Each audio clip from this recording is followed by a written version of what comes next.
Tranquility.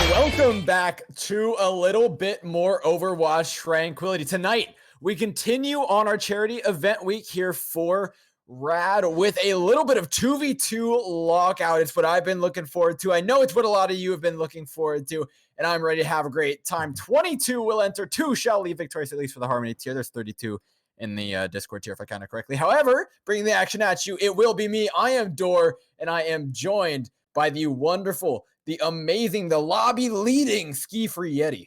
How are you doing, bud? Lobby leading, don't you forget. I'm doing good, man. I am excited. I haven't left my house in a week.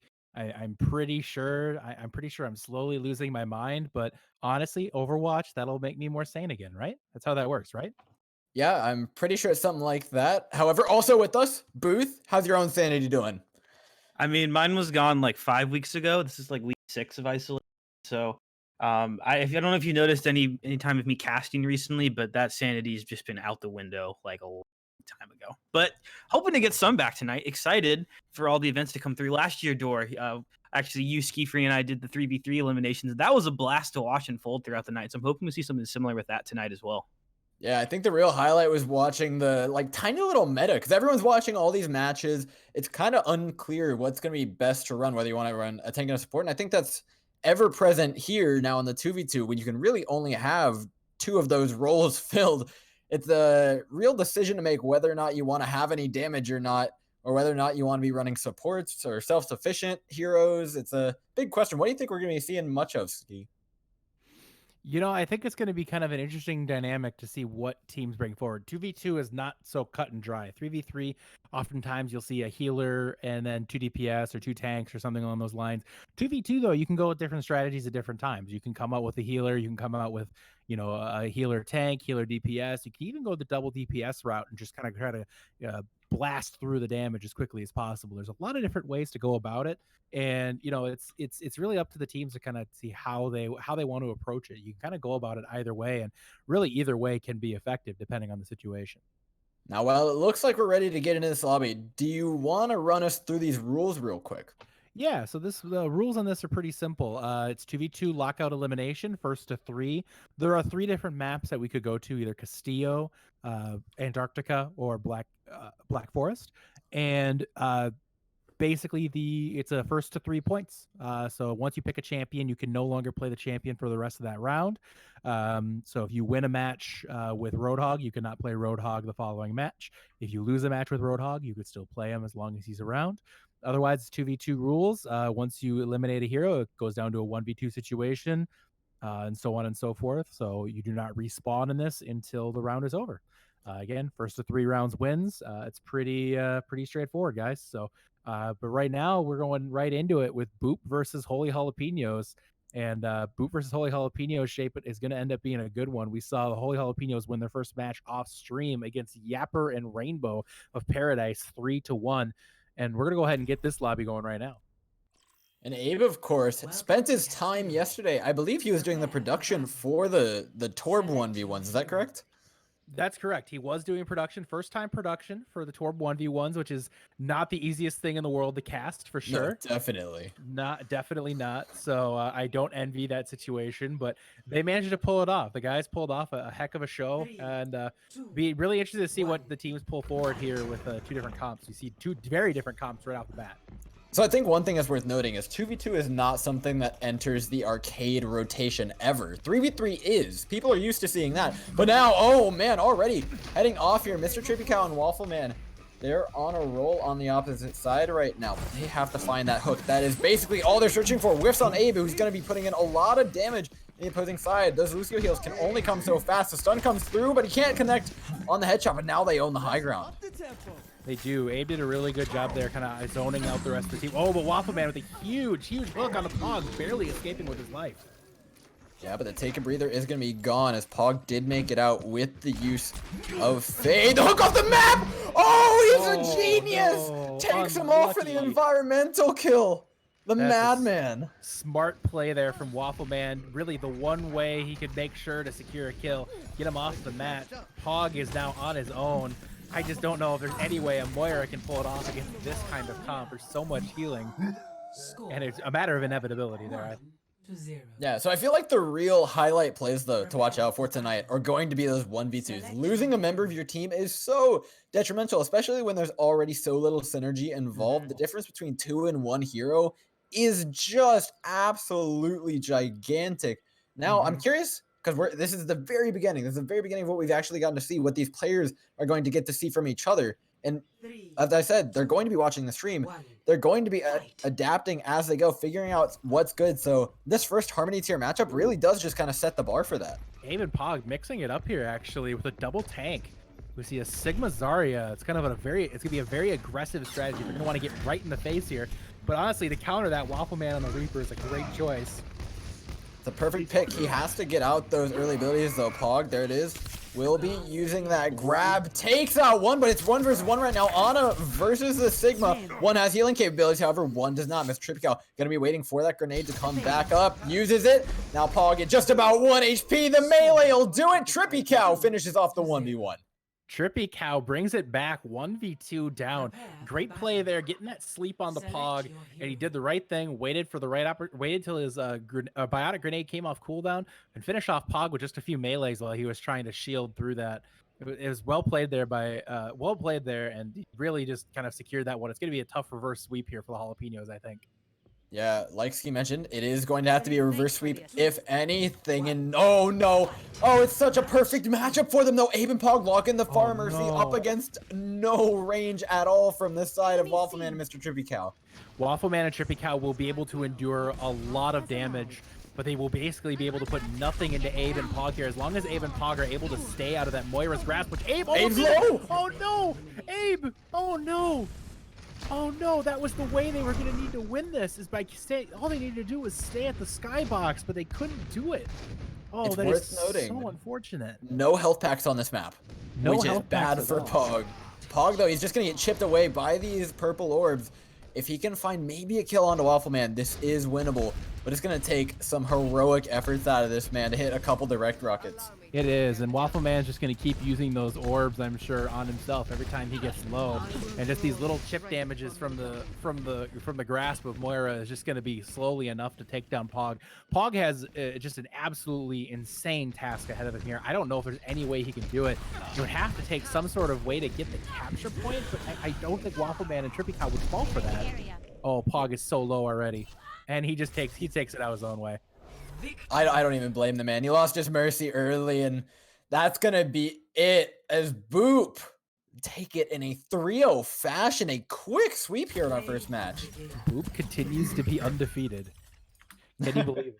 Can you believe it? Boop is undefeated yet again. The Boop cannot be defeated in the Harmony tier. That is the moral of the story. The combination Waffle Man and Trippy Cow has been so dominant in the actual season in Tranquility. Continue their dominance here in the 2v2.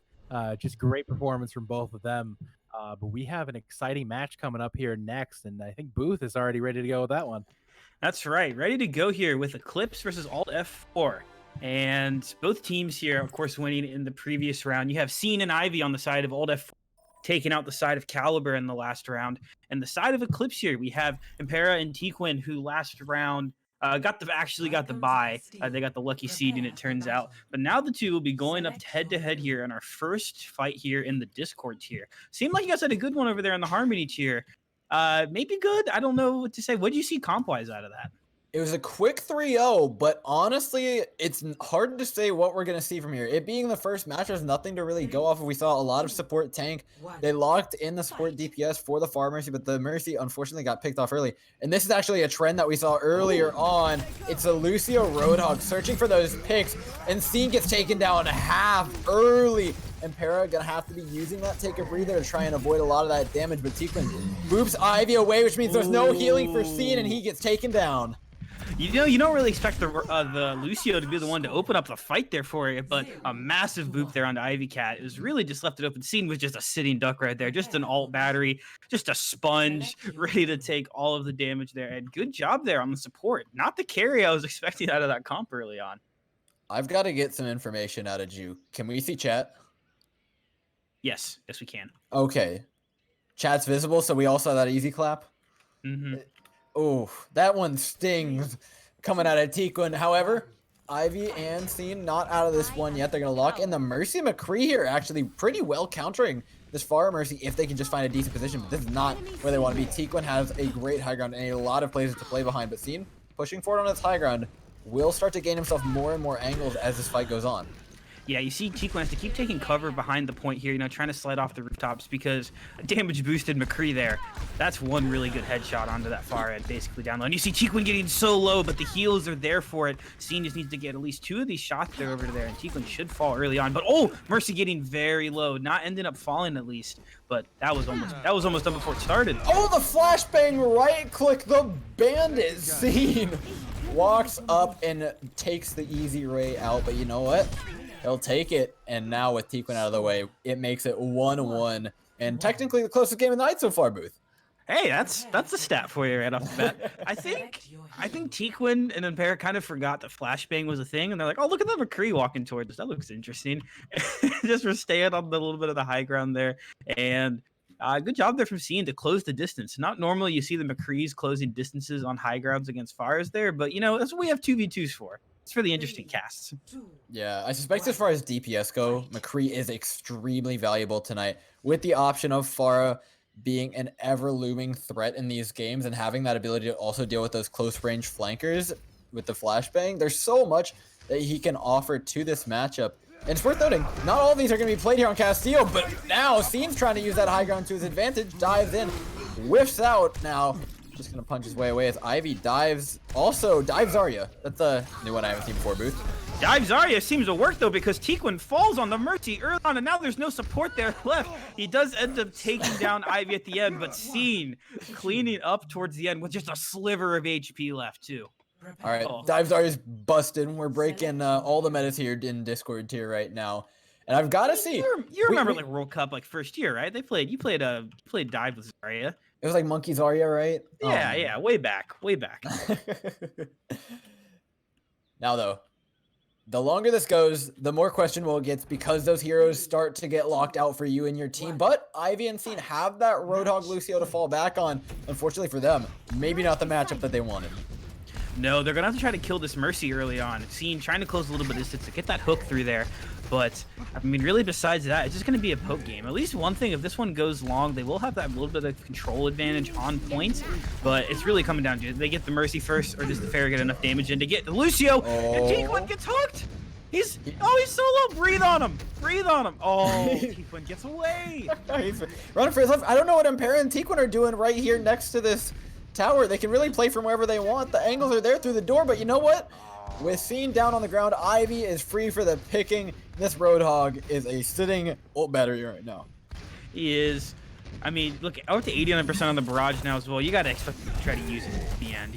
Hitting your ult here in a 2v2. That's really just the move. Yeah, throw it in I there. kind of fear this barrage is suicide. Okay, avoids the hook, but that hook comes out. That's still a one-shot, even with the Mercy on you, is the thing. Yeah, but I mean, even if you end up losing that, you just build up your ult in a 2v2. You got to throw it out there. It doesn't even matter if you win. It's just like, hey, I got up enough percentage. You guys didn't. But yeah, there's a certain level of BM. Oh my God, Tequin. Tequin, my man. Even the score up rolled. Careful with those. Good round. It's okay. I mean, he said easy clap after the first round, and we saw what Ivy Cat and Scene had to say about that one. I don't like these. I don't like these comps. Oh, what is this? This looks like a whole bad time. Door, I'm a tank player. This is literally hell. I can't. Oh no. I play Mei for my team. I'm stuck in Mei jail, but nonetheless, it doesn't make it any more. Oh, difficult to watch, and he can't even get close. The whip shot pushes Scene back. Now he's trying to close this distance and get away, and he can't get the freeze off. The CC's there, but Ivy, he can't, or she can't proc the break heals. No, she's so low. She needs to get a little bit of damage in, and I think there's a health pack, but there's not. Don't keep running. There's no health pack there. I'm sorry. Oh no. Poor Ive, you're sitting on 1 HP. It's you gotta you gotta mallet and you gotta dream. Go in here. I say just go balls to the wall. Oh, Dive in she's there. Try to sneaking. take out that sig. Yeah, yeah. Where are you? Oh no! The scatter. Oh. Eclipse getting the victory there at the end. And a very highly contested one. At the end there, we thought that was going to go to the way of Seed and Ivy Cat, but congratulations to T-Quinn and Para on the victory there. We're going to see that Roadhog play the game. I think that's going to be, that's going to see that boop going on right there in the background, and that Roadhog's just sitting bait now. Yeah, I'm gonna hand that play of the game over to T-Quinn. What a great boop. What an intelligent boop. Getting those heals, getting that speed away. There's nothing that Scene could have done about that one. What a great match. Yeah, a very good match there out of the two. That was a fun one. That's I definitely our closest of the night so far. Hopefully we see some more back to that caliber again. Hopefully. And with that, we're gonna be heading over to our next lobby, which I believe should be Deadshot and Orthis versus Amance and Ontario for our Transcendent tier match. Yep, that's correct. We are getting everybody in the lobby still. Looks like somebody, unfortunately, had a little bit of a maybe a biological issue and needed to step away for a few moments. Take care of that. We're trying to get that sorted out right now, and once we have that, we'll get these guys going. But Malevolent versus In-Laws. In-Laws obviously 5-0 right now in the Tranquility community. Malevolent very quietly went 3-2 in stage 1 here in either Group A. Both are setting themselves up here in the A tier and B tier respectively, going into stage 2. Two very interesting teams with very interesting stories getting to this point. You know, In-Laws came in kind of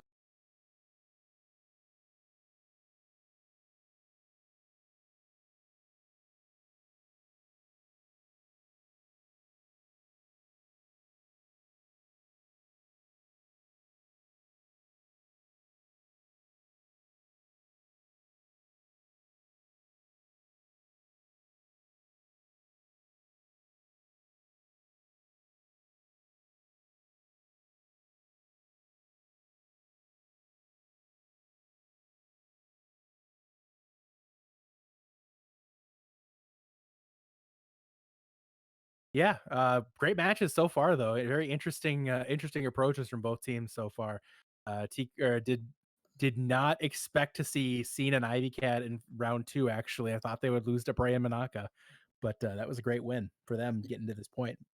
Yeah, Bray and Manaka, honestly, a huge force. I remember last year in the 3v3 tournament, Bray was on one of the teams that I really had going into the later rounds, and they went a long way. I suspected the same thing out of them this year, but no, falling in the first round, Cena and Ivy Cat, they can be more than happy with that performance right now. But I've got to ask you, as an admin, as somebody who's in charge of this right now, about how long do we have until we get the ski-free door 2v2 instead of the Houston In-Laws here?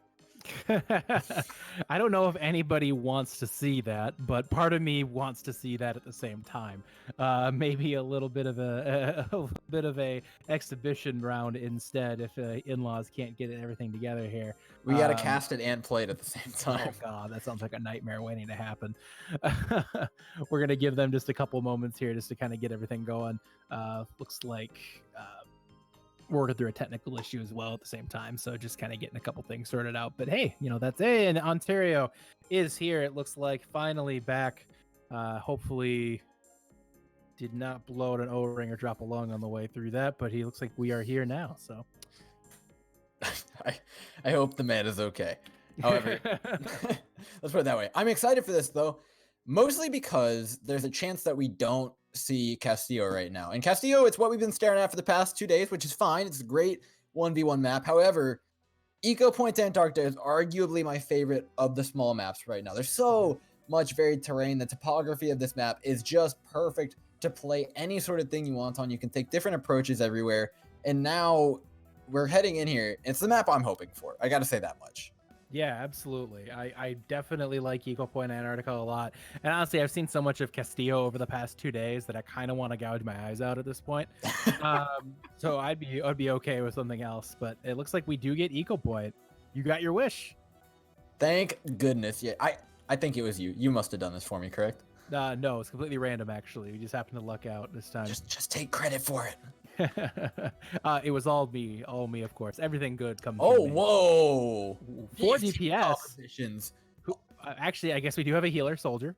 So I think the real question here is, I Love Mom is locking in a Hanzo, which is the least self-sufficient of these 4 heroes right now, which leaves him very vulnerable to just getting picked apart here, poked down by Deadshot and Orthus. But if you can find that headshot, it is so valuable. Firing these arrows in from such a long range is going to limit the amount of damage, but he's already dropped so low. Deadshot's a melee away, and that's going to finish off this Hanzo. Orthus does it with the Helix rockets, and all of a sudden, we see the Houston in-laws down 1-0.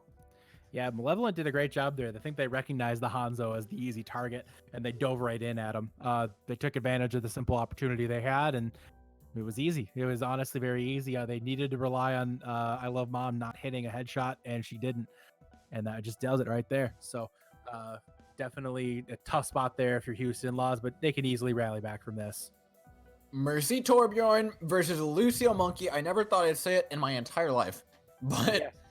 I actually like this composition. The Torbjorn offers a lot of damage here. It's going to play well into the Winston with that shotgun. We'll see him pop the E here. Is it? I don't even know what it's called anymore. Overload. It's still overload. Overload. Okay. Yeah, drops it, and he's going to be dealing so much damage. You see, Orthus just doesn't stand a chance. I Love Mom is just taken low, but not even close to dead. And that Torbjorn does work, man. It does. The kind of passive damage you get from that turret is a nice touch onto that comp that really helps out. The Monkey is kind of a tough play there with a Lucio because I feel like you can't get the benefit of a lot of the utility that the Lucio brings to the table. You know, I feel like if you're going to want to play a Lucio, you're going to want to bring a hero that needs that speed to help close in on something like a Reinhardt. Monkey can do that on his own. So I don't know if that's the right choice there. Now, though, it's Far Mercy here, and there is plenty of damage coming out of the side of Houston in-laws to deal with it. I Love Mom is back on that Hanzo, which, again, is going to struggle here. The second he starts getting picked down by that AoE of Orthus, he will have a bad time. But Ontario has a soldier, and that healing field is great. But if he gets taken out, hit with a direct rocket, he is at just about 5 health points. And that, regeneration field, whatever it's called. I'm sorry, man. The wacky hero comps are coming out. It's messing with your head. It's like you haven't had to cast for a soldier in a long time. Biotic right? field. That's It's a tough. They honestly, I feel like need to get I Love Mom to get a pick here because Ontario just doesn't have enough constant or enough burst damage. Oh, speak of the devil. There you go. You ask and you shall receive. They just got to prevent a res now, and they do. Ontario is like, yep, I was here too. Don't forgive me. Runs across the high ground, picks off the Mercy. Now, though, so it really is the question of once you get to these 4th and 5th rounds, like, what do you start running? The Far Mercy's honestly proven itself to be pretty not that great so far tonight. It's been picked apart by Hitscan. The only time we've really seen it successful. Actually, no, we haven't seen it successful. We've only seen it into a Moira Reinhardt, and even then it's still lost because the Mercy got picked off. Exactly. I don't think it's that great. I don't know if it's the right choice in certain situations, and I think sometimes people really struggle to play environment well against comps. They take their height for granted, and they don't exactly get it off as sufficiently as they want. But here comes the Roadhog, and Roadhog is the powerhouse of this mode. He's hard to beat in general in this mode. I think he's definitely. Orthus. What a hook! Great play there from Orthus. It's gonna have to be I Love Mom pulling off the miracle. Score. And Almost this is did. something actually Almost did. we've seen now in every single match, the Lucio Roadhog, multiple times. And I think it's something you're going to want to keep an eye out for. I'm not sure where these players all found it. It seems like a decent composition, but I feel like there has to be better somewhere here. Like you mentioned, the Roadhog is just an absolute machine when it comes to any sort of deathmatch mode. But the Lucio is interesting. We'll be seeing a lot of Roadhog tonight, I think. Just the ability to self-sustain is so critical in this kind of low numbers count environment, in any deathmatch style environment. We're down to 0.5 here, so it really goes either way. We see a Brig Doom, which I love that comp in this setup, versus an Ash McCree. Ash McCree is super interesting. I think they were It's canon, I think. I think it's just canon. It's for the lore. The lore, yes. Yes, the lore in Overwatch. That's what Watch this dynamite though. It can do big work, and the Brig just can't reach the high ground. Orthus goes in. I'm sure he had a juice box or something on him, but there's just not much you can do to prevent all that damage from coming on. Deadshot now runs straight face first into a 6-shooter, takes one to the dome. Houston in-laws take the victory. was a great round from the in-laws coming back from that early loss. Really, really good performance there. From obviously, we talked a lot about Ontario, Elfin B's knees in general in the Transcendence here, but I love Memphis did a really good job there. A lot of the kills were on them, just kind of pulling off some really nice plays. Obviously, Ontario bringing out that Torb was a huge play for them. So, but yeah, congrats to the Houston In-Laws. They'll be moving on to the semifinals, where they have a little bit of a date. They'll have a little bit of a date with Second Chance, Smugs and Cosro from Second Chance. So that will be exciting. But Booth, I think, is here now. He's got an exciting match coming up here as well. That's right. We got Comets going against Bork here in the Harmony tier. Both teams having that first round bye, so haven't got to see. I mean, they haven't really got to warm up yet. This is going to be their first match going on. The winner of that will, of course, be going up against the winners of Boop in the last round from the Harmony tier. And Comets versus Bork. That's going to be. I think we saw them play. I want to say in the preseason finals. So this is the first time for the side of Bork to get a little bit of payback. Right now, though, it might just be a tough time here for Sipsty and Ruby. The healing is going to have to be huge because there's a Reaper on the other end. However, the sleep misses down to Sipsty. A great anti-nade. The little lady has so much space to work with on this Reaper. He can just dictate the pace of his match. The charge comes through. Whiffs from Sipsty. Now Ruby running like a chicken with its head cut off. There's only so much you can do right now. Lands the anti-nade. Oh, I was worrying for a second there. You know, I was imagining Sips T as soon as you got around the corner there on that Reinhardt and saw it's like the scratch record meme where it's like, phoom. You're probably wondering how it got here. Like staring down the face of a Reaper. That's definitely not the hero you want to see when you're running in there on Reinhardt. Reinhardt is interesting. I mean, I think it opens up a couple of good possibilities, but at the same time, I mean, like, hard to get a lot of damage out with that, right? I mean, anti-nades could be kind of big, and you get a lot of damage out with the hammer, but if they have any kind of hit scan, you can't really close distance that well. And they're going to stick on it here. This Roadhog just as well suited to deal with the Reinhardt as the Reaper was. That shotgun offers so much damage away. There's one thing I want to mention about our last match that we actually got to watch. The Torbjorn came out. The Torbjorn seems like a very powerful pick on paper. You gain a third angle that you now get to cover, which taking map control in a time where there will be a point ticking over at around 105 seconds is so critical. But now, there's a fight going on inside, and Little Lady is purpled up, cannot heal. Sifsty's doing a great job swinging in, charges the Lucio, and taken away from his tank all on his own. A child without its big fat hog father is nothing but an easy target here for Sifty, who's gonna go easily down onto Little Lady. That was a great bait there out of comments to you. Ruby was like, I'm gonna stand up here. Oh, try to hook. Little Lady took the bait in, got anti-nated, and taken down towards the end. The Ana Ryan doing well there because a big charge there from Sipsty. So we're not going to see that out of them anymore. They're going to be pulling out their new composition here. But if they seem to like that healer tank combo, you got to expect the Roadhog Lucio, right? That seems to be pretty much a standard comp on every game so far. It will be a Mei Moira, which is interesting. The Moira I kind of like because of how self-sufficient it is, but so is the Mei. I don't know what you need the heavy healing for, but honestly, I'm here for it because this damage orb in a small room can do so much damage. And if the Little Lady walks through this door, it's going to instantly be a wall. Now look at it frozen up. The charge comes through. Hits Sipsty though. The Mei down. That's huge. Ruby getting swung on now at just about half HP on the Moira, running for their life, but just can't stand up to the pressure. Oh, Ruby, you seen those Rhine charges win both of the last 2 points there for them. That instant kind of one-shot ability is so strong. There's not a better way to do it than a very angry armor man just sprinting at you full force. I did think an interesting pick there with that Mei Moira. I probably expect them to keep running that here again. I mean, offers so much like instant healing there with that Moira, and then of course the Mei is just so disgusting. But oh my goodness, is that Bastion? But this is a great matchup here for Sipsty. This Roadhog is going to immediately displace the Bastion, and I like this actually more than the Roadhog Lucio.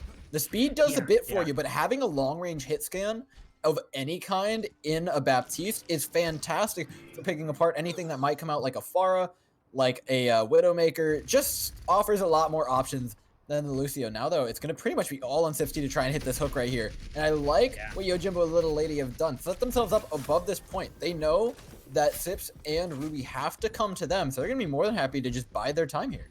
Yeah, exactly. I do like the immortality as well. That's considering you basically have an save one of your teammates who can't respawn. That's not a bad one to have there. Interesting rotation now to the low ground here, though. Sips T is going to have a couple of good angles. You see little lady there hiding behind this tree, trying to break any line of sight a Hook could possibly have here for them. And not sitting down in turret mode. As soon as they know as they sit down there, Sips T is going to push in and look for that Hook.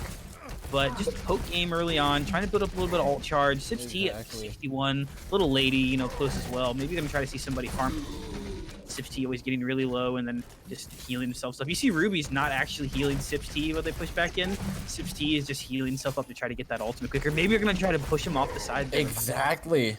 That's what I was about to say, man. That is a very, very big drop into a frozen river that we're staring at here for Little Lady and Yojimbo. However, the whole comes out, pushes him into the back room. The Bastion to try and counter here. Transformation tank does go out along with both of these immortality fields. Sips T taken low, finds the hook onto Yojimbo. But again, that immortality field is there. Now, though, the range has been closed. Sips T is going to start to deal a lot of damage, but it's not enough to take down the Bastion. That's it. We're going to see Bork take the match.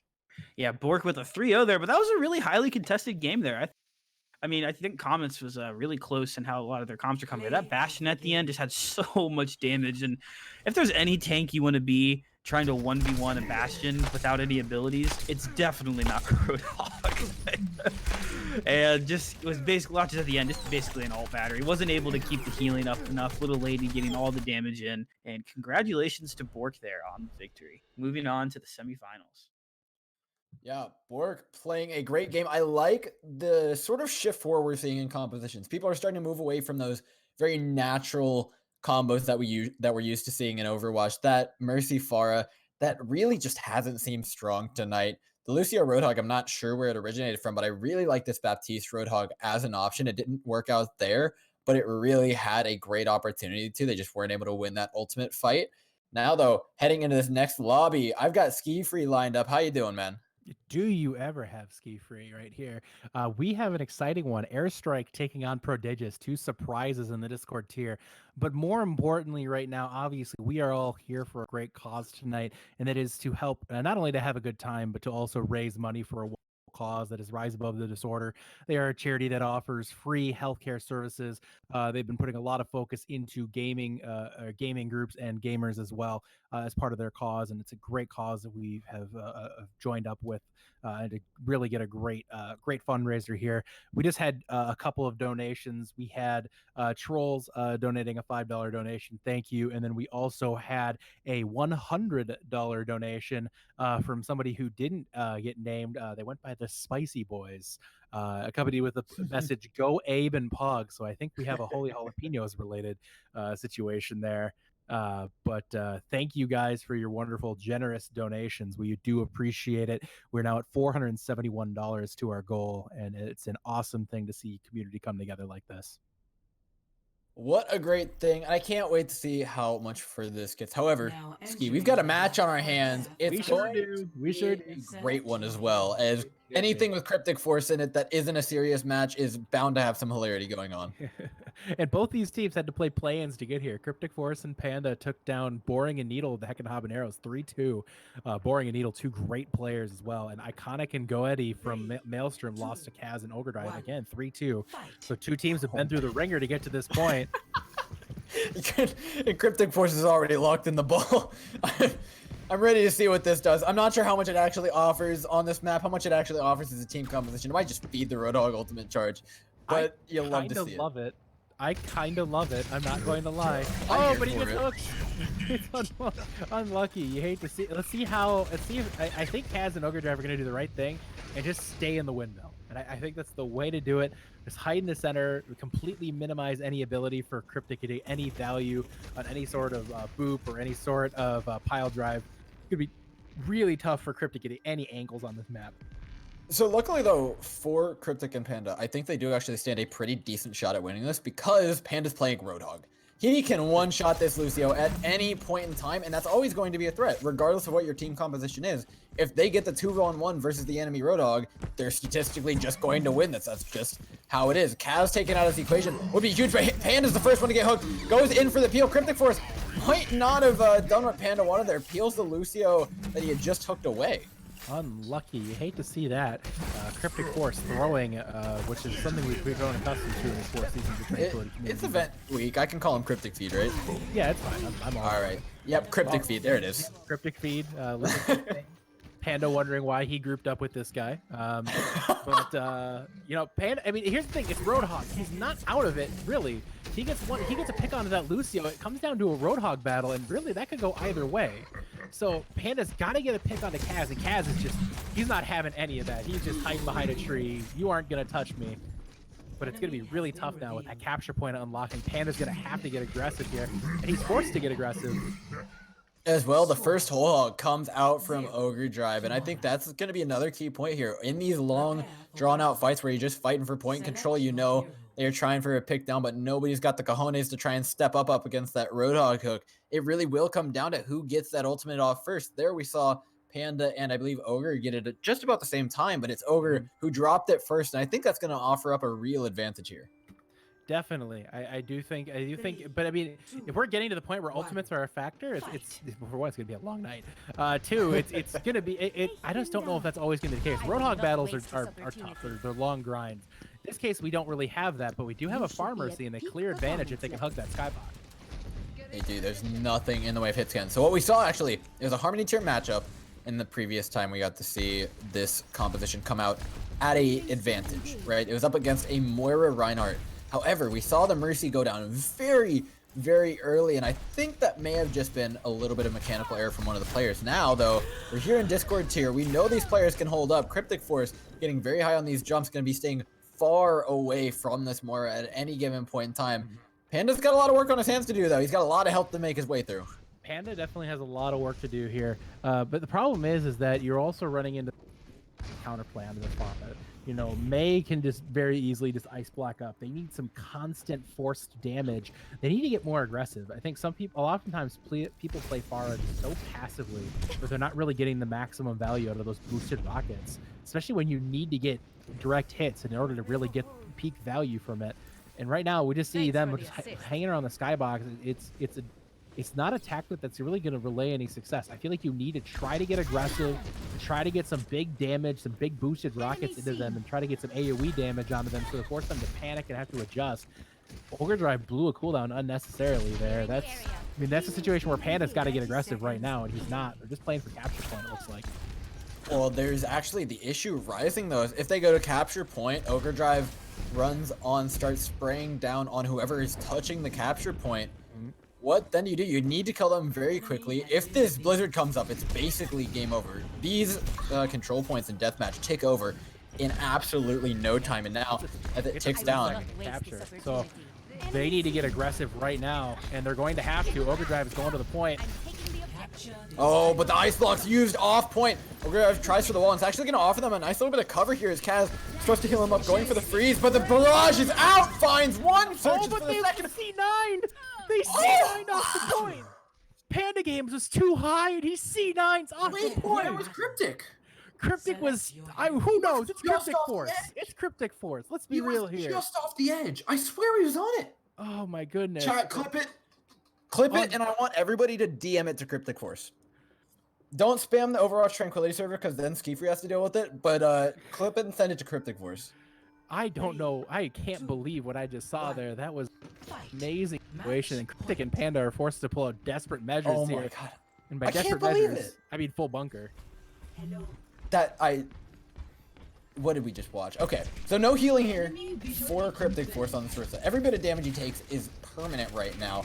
However, the shield offers a lot. There's a good bit of shield break here, and they can really peek to deal with Panda Games, but it's a matter of getting in position now. As Cryptic Force is already down to half HP, taking any space is just a rough time, losing the main tank now. Right click from Kaz and is just down. The Cryptic feed's coming to fruition, man.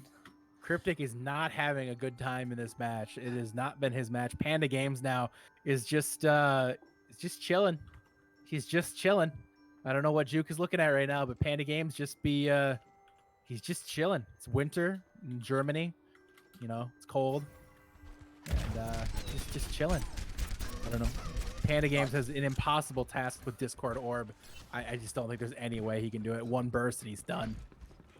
So, what did you like to see from this match? Did you see any sort of movement in the meta? Any sort of, big changes, things to look out for in the future ones? We haven't gotten to see that Torbjorn Yeah, I saw yet something. again, which is a shame. I want to see something that I think we need to see in the future. That's not throwing. I feel like that C9 on that last point was just inexcusable. I just don't know how that happens. I don't know. I can't believe what I saw. Cryptic throw. Okay. I have no words. I have no words. This might be the dumbest loss we see all night. It might be. They had it in the bag. They could have won every single one of these. Cryptic Force peaked like 3 times in that final round and just got like chunked out by Helix Rockets. And then the C9, and then the first round, sure. We'll give. Actually, no. Cryptic Force ran ball. All I know is right now the stream's on a delay, and I just happened to catch the C9 when chat is going crazy, and for good reason, because that is funny. That is funny as hell. So, but I know I don't know if anything can top that, but I know Booth's got a lobby that's gonna try. I hope Juke got the replay. I'm not sure if he did, but he might have. I don't know if he's doing replays tonight, but either way, I messaged Cryptic Force. I said I apologize for your DMs, which I still would like you guys to do. But he messaged me back. He says, "I don't want to talk about it," which I wouldn't either. I don't necessarily blame him on that. Right now we do have looks like a little bit of delay right now. People in, but again, just want to reinforce again to everybody, this weekend is this week has been all about raising money for anxiety, or actually formerly known as Anxiety Gaming, now known as Rise Above the Disorder. It's a great cause, and we are continuing to try to raise as much money as possible for that. We just broke the 500 barrier, which means there's going to be a sweatshirt giveaway, everybody. But we'll get to that when we get to that. But yeah, sweatshirt giveaway will come down the line here, guys. But yeah, we just got a $500 action, or a 500 broke the $500 barrier, and that's massive. So thank you, Solitary Bird, for the $20, and then Big Gay Al for your donation of $10. We appreciate it from both you guys, continuing to support a wonderful cause here. So thank you for continuing to do that. God, so much hype for doing this. Thank you all so much for your great contributions here.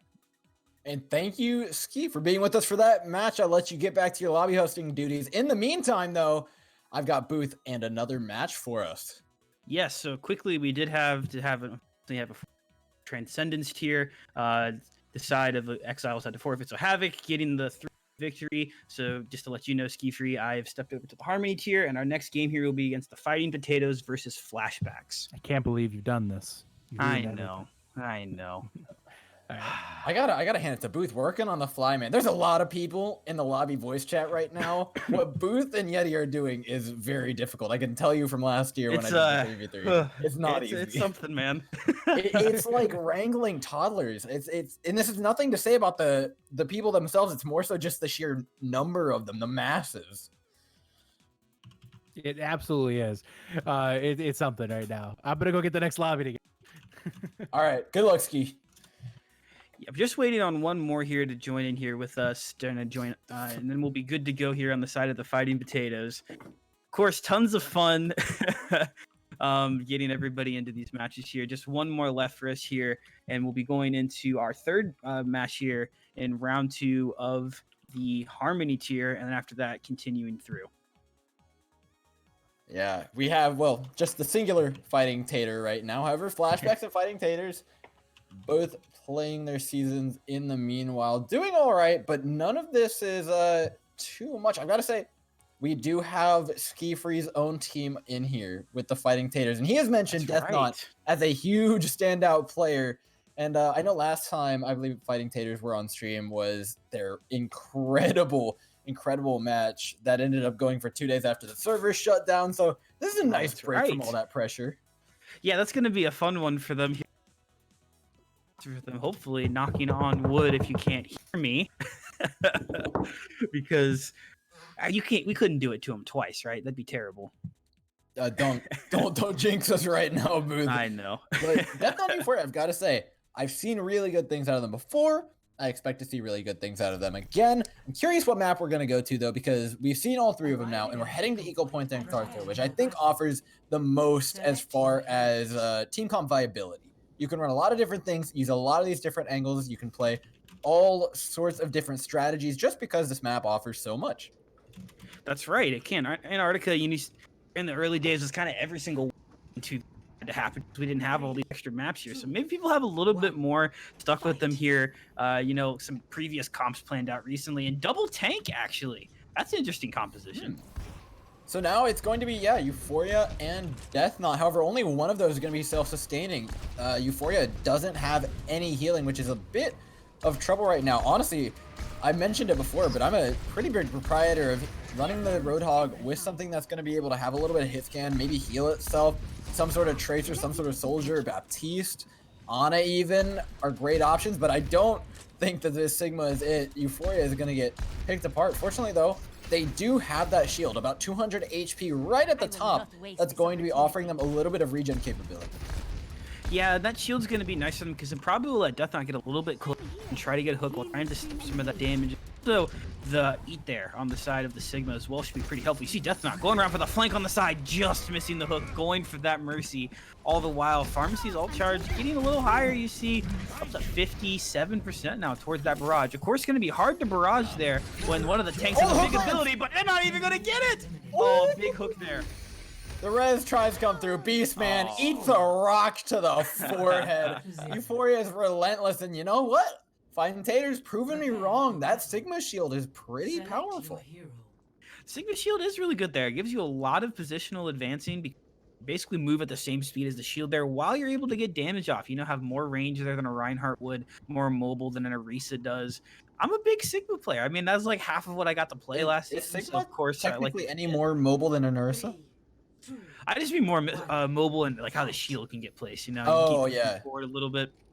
I mean, even having the shield on your health is huge. Being able to regen that as a tank, no less, is huge. Oh yeah, massive. Now though, it's a completely different composition here. Beastman and Conatees on a Moira McCree, and we've seen this one before. The McCree with the Mercy is very potent. You're gonna win every single duel with that damage boost. Now just healing beam, keeping him alive while he deals with this pesky support. Makes it 2-0 here for the Taters. Yeah, Taters doing really well so far. Death Knot just popping off so far. Doing great on that Roadhog. Now on the McCree as well. Moira McCree is interesting. I think Moira can get a lot of healing out there for you, but I mean, having that damage boost with that Mercy, I think is just so strong. And maybe the Moira's not the best pick with that. I don't think it really bolsters the McCree that well. I think, honestly, a Zenyatta a Lucio might be better than a Moira there, just because you have the speed boost. You can try to run around a corner and flashbang someone. But you see Beastman over on that Roadhog has the Soldier there as well. This is a composition I really like right now. Two very self-sufficient heroes searching for not only a pick, but you've got the sustained damage to deal with whatever you need. Those Helix rockets will help burst down Death Knot and anything that he looks to do on this Reaper right now. As he drops down onto the Roadhog, Euphoria's in a bit of trouble. But Conatees, there it is, dealing with Death Knot, nullifying that healing by just doubling down on the damage and taking the round here for flashbacks. Yeah, very good job there. The Reaper got really aggressive there at the beginning, and Baptiste was on a very early immortality field and wasn't really able to get much value. So they were able to keep pushing around the corner there. And now you see flashbacks looking pretty good there. A decisive victory on that last one. They still have a lot of comps unlocked here for them, only not having the Roadhog and the Soldier for them. So now you're going to see them do a Hanzo Sigma. That's very interesting. I'm looking at the other end. Death Knot and Euphoria. What's a D.Va? Yeah, the Diva's a big question mark here. You dive in, you're gonna eat a lot of damage here. Accretion is not going to be eaten up by that defense matrix. Your rockets are going to be dealing a bit of damage, but like considering how much you're gonna be bursted down by this Hanzo, is not very long for life. The Reaper's gonna struggle to get much value in on the Sigma, who can just press that shift key and take all of that damage away. This is a great composition for the flashbacks to come out on. Yeah, they have all of the range advantage here. I mean, when your range damage is D.Va's micro missiles, you're not going to do too well with a lot of You see the teleport, though. Oh, I thought they were going to teleport right into him. Yeah, that's a good flank there. I like that. Might be trying to split him up, and now they get the dive. The damage starts down onto Beastman, which is huge. The D-Mech, though, comes out, and that baby D.Va doesn't stand a chance. Conatee's hitting dinks left and right, proving his mettle on the Hanzo. Yeah, you see Death Knight got really close there, took out Beastman and was looking to try to get that final kill, but Conte's had the great job there on the Hanzo and takes us now to a 5th round, 2-2 here. And it looked like it was all the Fighting Potatoes game to lose here so far, and it looks like so far that's what's been happening now. To bringing back to here, going for the reverse sweep. Would that be our first reverse sweep of the night? I don't remember if the first match was a reverse sweep or not. No, I don't think it was. I'm not going to put my money on it, but it could be. Beastman and Conti come out on the Far Mercy. It's not a composition I've liked all night, but for whatever reason, it just happens to keep running into these rangeless compositions, which just feels really bad for Death Knight Euphoria, honestly. You do, because it is a pretty good composition here, but there is just nothing to deal with this. Except maybe a really cool like fire strike or something like that. But they're gonna have to just try to play this poke game and hope that Euphoria and Death Knight just take a bad position. But they're doing a great job right now, kind of hanging around these corners, mitigating a lot of the space for that. How's that really cool fire strike work out? You hit the first one and then you just like politely ask the Mercy to not heal for like 8-9 seconds real quick. Thanks for the assist. I mean, it's Echo, right? Just Echo's in the game or something. You're copying abilities. Where does it hurt? No, though, like, honestly, it's just time here before Conatis picks them apart. If either of these heroes go down, it might be the biggest throw of a round in the night, and that's considering Cryptic Force's C9 earlier. But I understand you didn't get to watch that. I hope you get to watch that, because it was... Oh, it's in the VOD, don't worry. It's in the VOD, yeah. It was a sight to see. This feels so bad. You're running Lucio Ryan into Far Mercy, which, honestly, Far Mercy has been very unsuccessful throughout the night so far. Well, but there's it's just time to run it. On game point too. Feels bad matchup right That now. does feel bad. I'm here. And not only that, we have to sit here. Yeah, no, this one's gonna be definitely going the full time here. It's gonna be interesting to see, you know, up to 84% on the barrage. Hope they're gonna try to be getting it up as soon as they can, as soon as that Rhine falls to point. Gonna keep sharding out the shield. They do have full shield health right now, but oh, Lucio getting very low. Just one more rocket and he goes down. He's able to avoid part of it. He's getting low again. The barrage comes out, and with that, the death of Euphoria. Death Knot decides it's time to try and go in on this Mercy. The boop only does so much, and it's a sad sight right now. Tries for the Pharah. He's not died yet. This Lucio arguably living significantly longer than he has any right to, but with both of the remaining heroes at full health, he's going to be taking a very big L and in a very unfun way. That's right. Flashback's getting the reverse sweep there, moving on to the semifinals. And that pharmacy was just picked at the right time, and the four-sided comments were just not ready for it. And with that, after a very long 5-round map, it will. What is it? My turn yet? Oh god. The flashbacks ending it. And Ski Free, I'm so sorry. Your taters went down up against a reverse sweep. It was a sad sight to see. But they've been baked, they've been mashed, they have had a bad time, but we are heading into another lobby. Who do you got lined up for us? Well, I happen to have a VOD review set for the potatoes tomorrow, and then I also have a overtime and illusion coming in now for the for this Discord tier match. Going to be an exciting one. We see Billy God and Unavailable taking on Cloxer and Klaus. Going to be a very good match, and we're taking it to everybody's favorite Castillo. All right, I'm feeling okay about Castillo right now, though. I've seen Black Forest, I've seen Eco Point. All of a sudden, these beaches looking a little bit prettier. I'm starting to feel it again, but we'll have to see what these teams have to offer. Exactly. Variety is the spice of life, they say, and I think now we've had enough variety to where I'm a little bit more comfortable going back to this map again here. So, Fight. all right, diving in. Both teams coming out with very different comps. So it's going to be the Hanzo Sigma. I believe we actually saw this in the last series, but up against a Widowmaker, it's actually a little bit more interesting. Billy Got's gonna have a hard time right now, but it's not an insurmountable task. This Widowmaker could take the head off of either of these heroes in just a second. So there's always that threat. Cloxer gets taken out of half HP. Notable, he has absolutely zero regen. This man's down to one shot. This Widowmaker just clicks anywhere on his hitbox, and he will die. Klaus, though, is playing with him, is trying to get those heals on, but he's getting picked apart by the Lucio. Unavailable is just dealing that poke damage out. Cloxer taking low. Billy Got's on the ground. The accretion hits. The damage is through. He's got just about 150 HP right now. 2 1v1s going on. The first man down is Billy Got. His healer inexcusably had abandoned him, and that's really what cost Billy his life there. The Lucio was there, he lives, and he can get away, get another vantage point, get back to high ground.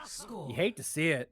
Kind of a bit of a mistake there in judgment from overtime, getting to where they got. But Illusion, good job capitalizing on that mistake.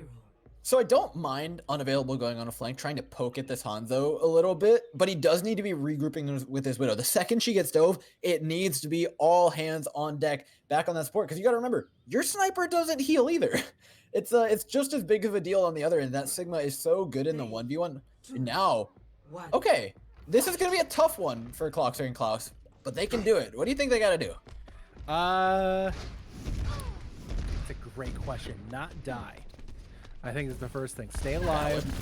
It's going to be a drawn out match, unless Billy and Unavailable play this one aggressive, which I really would like to start seeing some Faras do, because I feel like that's been just a critical error from so many farmers who come. They're just not playing aggressive. They're just playing really passive, skyboxing, trying to get incredibly long, impossible directs, and it just seems silly. Like, they need to get way more aggressive. And we're actually seeing that from Billy. Billy's actually getting right into them, which is the right way to do this, especially when they don't have a healer. Like, just get aggressive, get some damage in. And it's paying off right now. They're getting a lot of damage in, and Kloxer doesn't have a recall, and is basically one rocket from death. Yeah, he's having a bad time. Kloxer and Klaus down on the ground, both low HP. Kloxer's not getting that back, didn't have the recall to regain it. Now Billy Gout just waiting for a good opportunity. One direct rocket, even just AoE blow on this man, and he's going to go down. Klaus, it's not long for this life. As this round ticks down, like a lot of the other farmers comps we've seen, just a severe lack of hit scan is just... And the direct comes in for Billy there. Direct on the Klaus, dove up to his death. Kloxer finds it as well. Billy, I mean, you did it right there. Just kind of, you play a kind of, you got to play a little bit more aggressively there against that comp, to not just kind of draw it out to the end. But once they had them low, they played, then they bought their time, knowing that there was no chance for the enemy team to really put up a fight. It was the right place.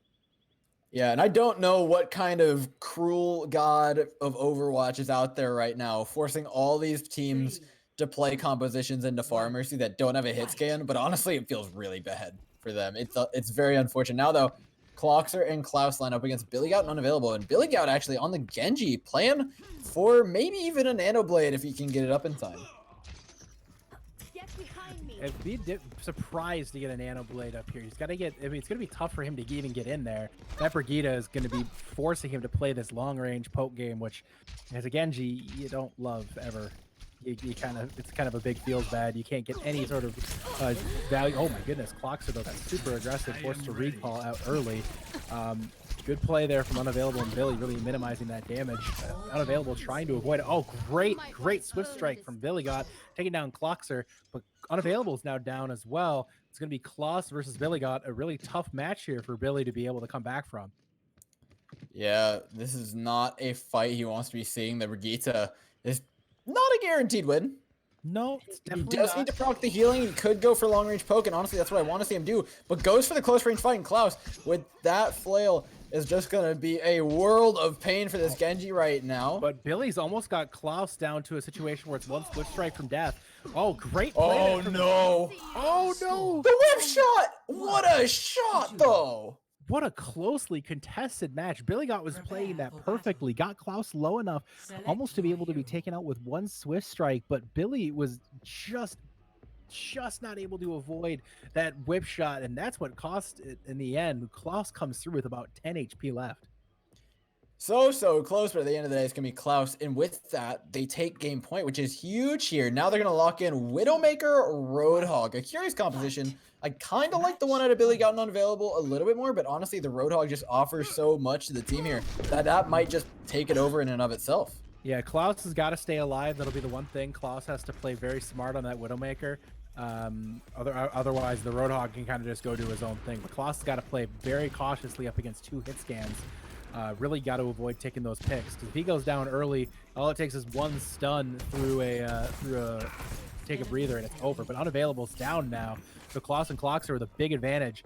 Billy Got the edge. Billy Got thinking, debating death. He's thinking about it. They're having a discussion. I think Kloxer was gonna try and make the decision for him. The melee though. And the tactical crouch on top of it from the Widowmaker to finish it off. Illusion take the game. Oh, that was a great way to end that one. Billy tried, it Play seems of like the he was game. trying to bait something out there. It was a really good effort there from Cloxer trying to take him off with that hook shot off the edge. A great melee to finish it Oh, off. nice direct. All Yeah, right. that was a good little direct. Followed it up here with another nice little poke there, nice little splash damage there in that play of the game. So yeah, good stuff there from overtime. But Illusion moving on now to the semifinals in the Discord tier. And with that, we'll be heading into our next lobby and our other lobby host, Booth. You've been off for a little bit, but we're back. How you doing? Doing good. You know, this one was a lot easier to set up, so I have no complaints whatsoever now. We're going to have Tough Luck going up against Tailwind here. You had Tailwind winning in the first round off stream against the Hanamura Hellhounds and a 3-1 victory. And then so we have Hybrid and Polar there on the side of Tough Luck and Aurora and Truth on the side of Tailwind. Just waiting for the last couple of hours before we get this match started here. And this should be our last match. No, we have one more match after this in the Harmony tier before we go to a break and start up the semifinals. And I can't wait to see those semifinals. That's when those metas start to fall into place. That's when we get to see a little bit more solidification. But honestly, I'm going to kind of take a step back and look at the night overall. There's been a few things I've really liked seeing. Mercy McCree, number one, has been a powerful composition.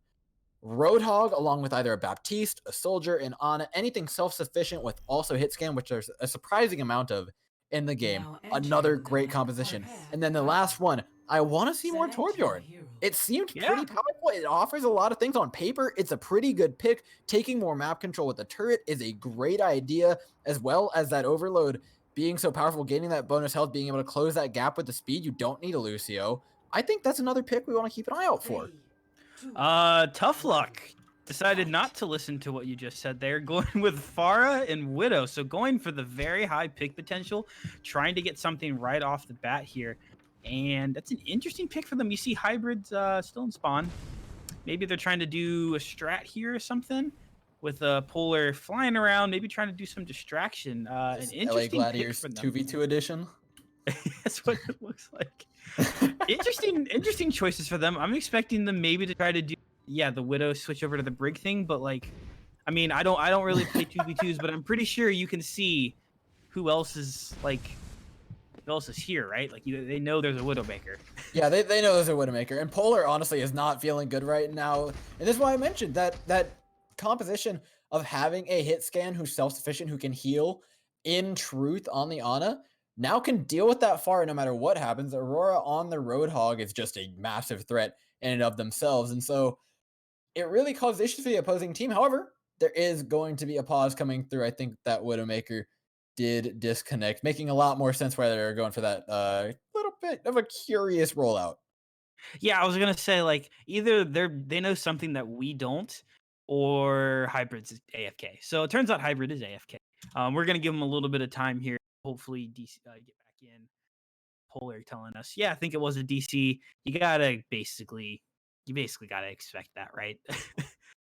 With how great our servers have been in the past couple of weeks with everybody on home playing games, it's probably something like that. So hopefully we can get Hybrid back in here pretty soon. If not, unfortunately, we'll have to forfeit it eventually. But gonna give him a little bit of more time here. But for the time being, hard to talk about a game that didn't really start yet. And not much happening here.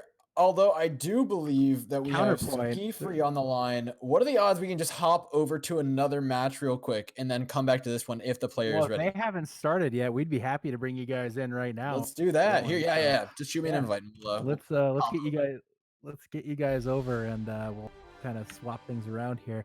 In the interim, while you guys are coming over, I'm also going to go ahead and mention that we do have a couple more donations coming in. Race FPV with a $10 donation, J Star with a $20 donation, and then Caden Vieira bringing the $50 donation with message Gamers Rise Up. Gamers rising up indeed.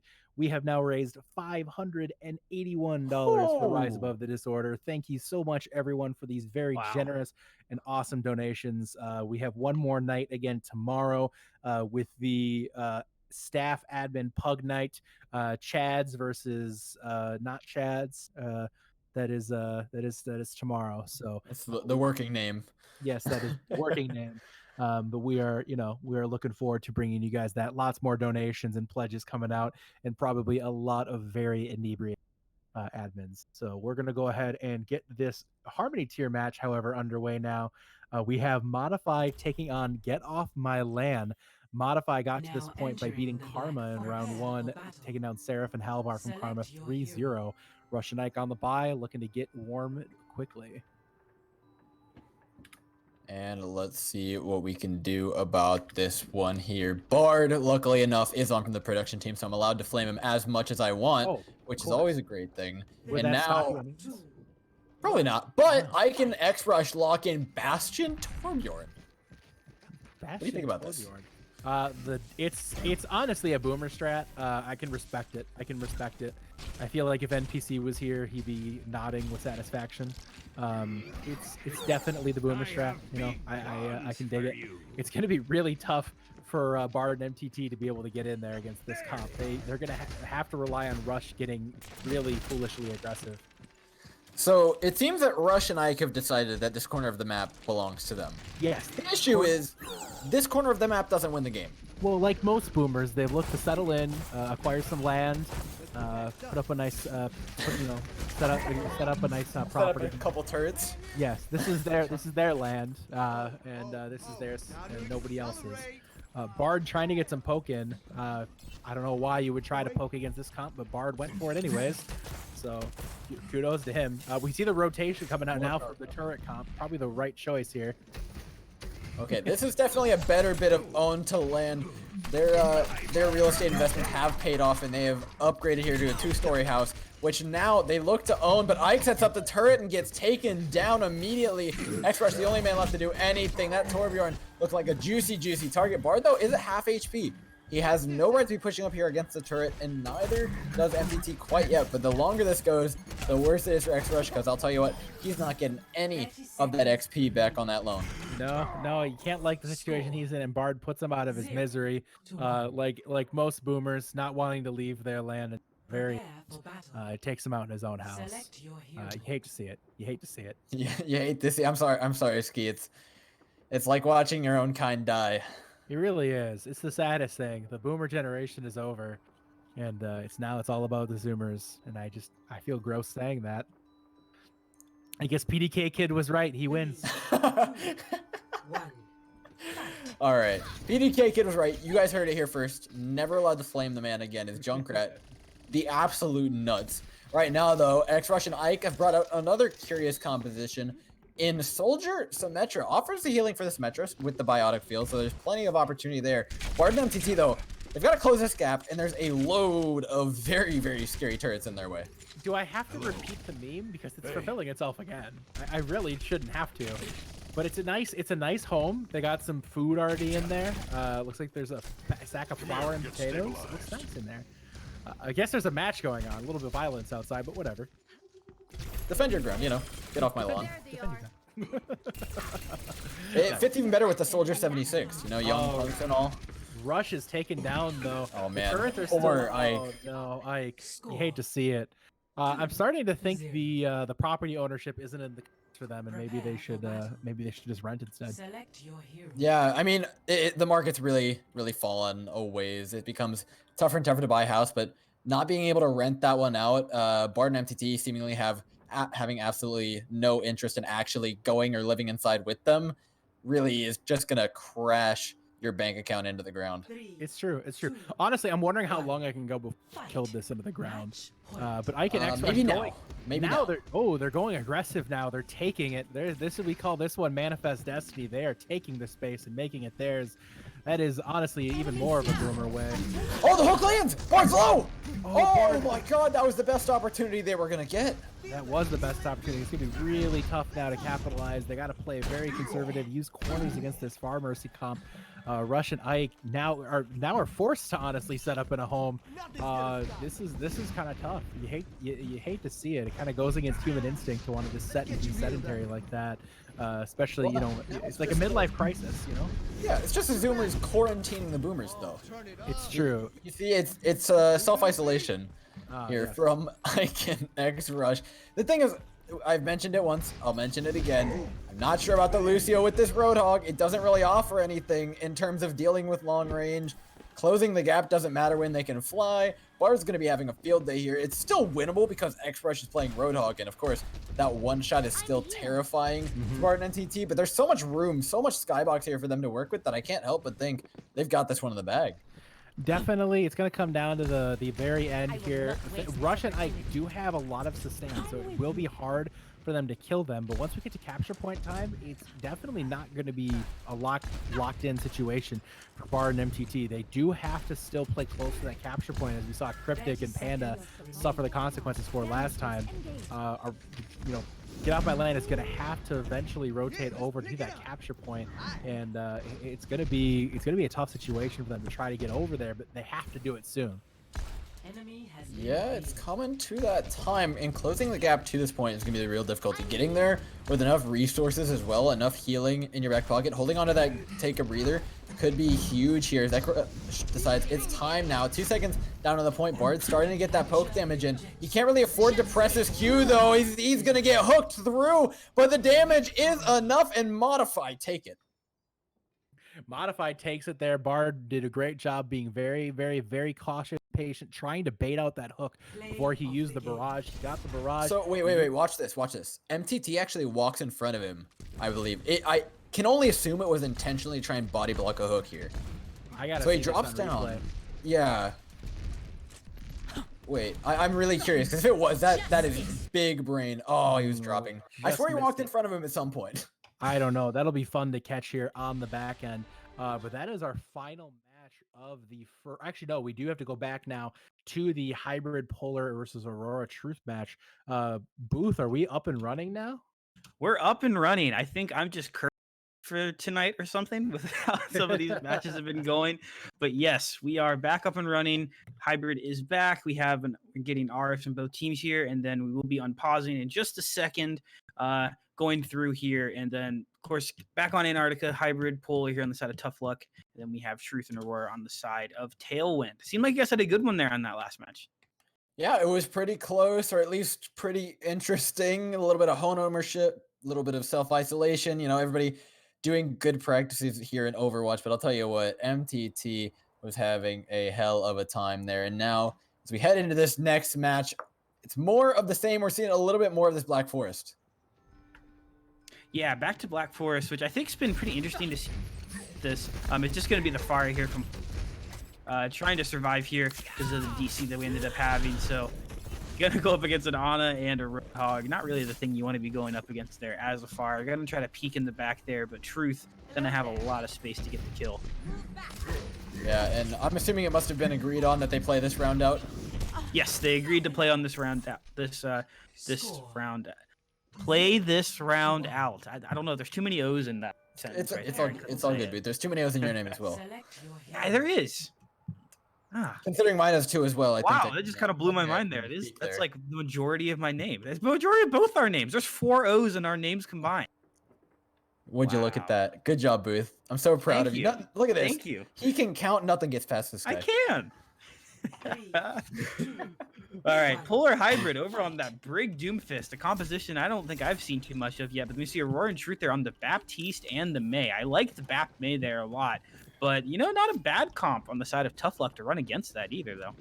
So we've seen the Brigitte Doomfist before, and what happened was the Doomfist went in, the Brigitte could not be up on the high ground, had no way of getting up there. Doomfist died, and then the Brigitte got picked apart. However, now Aurora wants to play a lot closer range, and I still give the advantage over here to the side of Tailwind. However, that ice block is a super duper key ability. If they can find some way to force it out, be it a punch, be it a whip shot, be it a stun, that would be huge. The punch though comes through. There it is. Ice block, uppercut through. If Hybrid can avoid getting frozen out here, it would be huge. Gets the E through, the seismic lands, and so does the punch. Great play from Hybrid, gets him the first kill. Truth now, I believe he does have the invulnerability field still, so there's still a threat, but does get taken out by the punch. Oh, great job there. Got that ability back, Hybrid on that Doomfist. Got that seismic back got the E back just in time to take down the May. May did a good job of baiting out that punch there, but the abilities came back quick enough to get the last kill there. So now we're not going to see the Doomfist. We're not going to see a Brig. They still have a lot of compositions to work with here. Run a pharmacy of their own. They could run the Lucio Roadhog as well. Oh, there's the pharmacy. Okay, good call from them. But Aurora is on the hit scan over on the McCree, so we'll have some fight against this. And the shield there from Truth might be a little bit of a difference maker there for that to maybe give a little more protection to Aurora on that McCree. Yeah, Aurora has a task ahead, though. Dealing with the Pharah, not an easy thing in any case, but dropping down pretty low here. That Pharah is starting to spam stuff out, waiting to try and find this McCree. Truth is on the ground, can do absolutely nothing about any of this. Now, without a McCree there, there's not much you can do. This feels pretty rough for Truth. Yeah, Truth trying to run in, get a little bit, fighting chance. I like the spirit there. But yeah, not going to be able to do too much against this here. So I don't know how far that whip shot goes. Biling is going to go. I like Hybrid getting in there aggressive. He's hit it a couple times, but it doesn't really do all that much. No, Hybrid just heal that away. I do like Hybrid though, pulling out the Mercy pistol there. I want to see a Mercy kill. I don't think we've seen one yet. No, I haven't seen one at least. That'd be great. I'm down for a Mercy kill. Down for anything right now. Honestly, I think that speaks to the power of generally just not having any sort of strong heals. Any sort of self-sustain in the McCree is a bad time. Truth can only give him 3 of those juice boxes, and so he can only be able to help out so much. That's why I like the McCree with the Mercy. It actually offers a lot more. The damage boost helps you deal with the Pharah better. The heals will keep you a lot more entertained. You can deal with the close range fight. You can deal with the long range fight. Honestly, it just feels like it's a lot more flexible than that Brigitte. It is. I think Brig's a really good one to run back into another comp that has a Brig, but didn't see it there, so it didn't end up turning out well for them. Now the pharmacy is out of play now for the side of Tough Luck. Going to be pulling something else. They have that McCree and the Baptiste, something we've liked, and now Baptiste and Sigma coming on the side of Tailwind. So interesting pick there.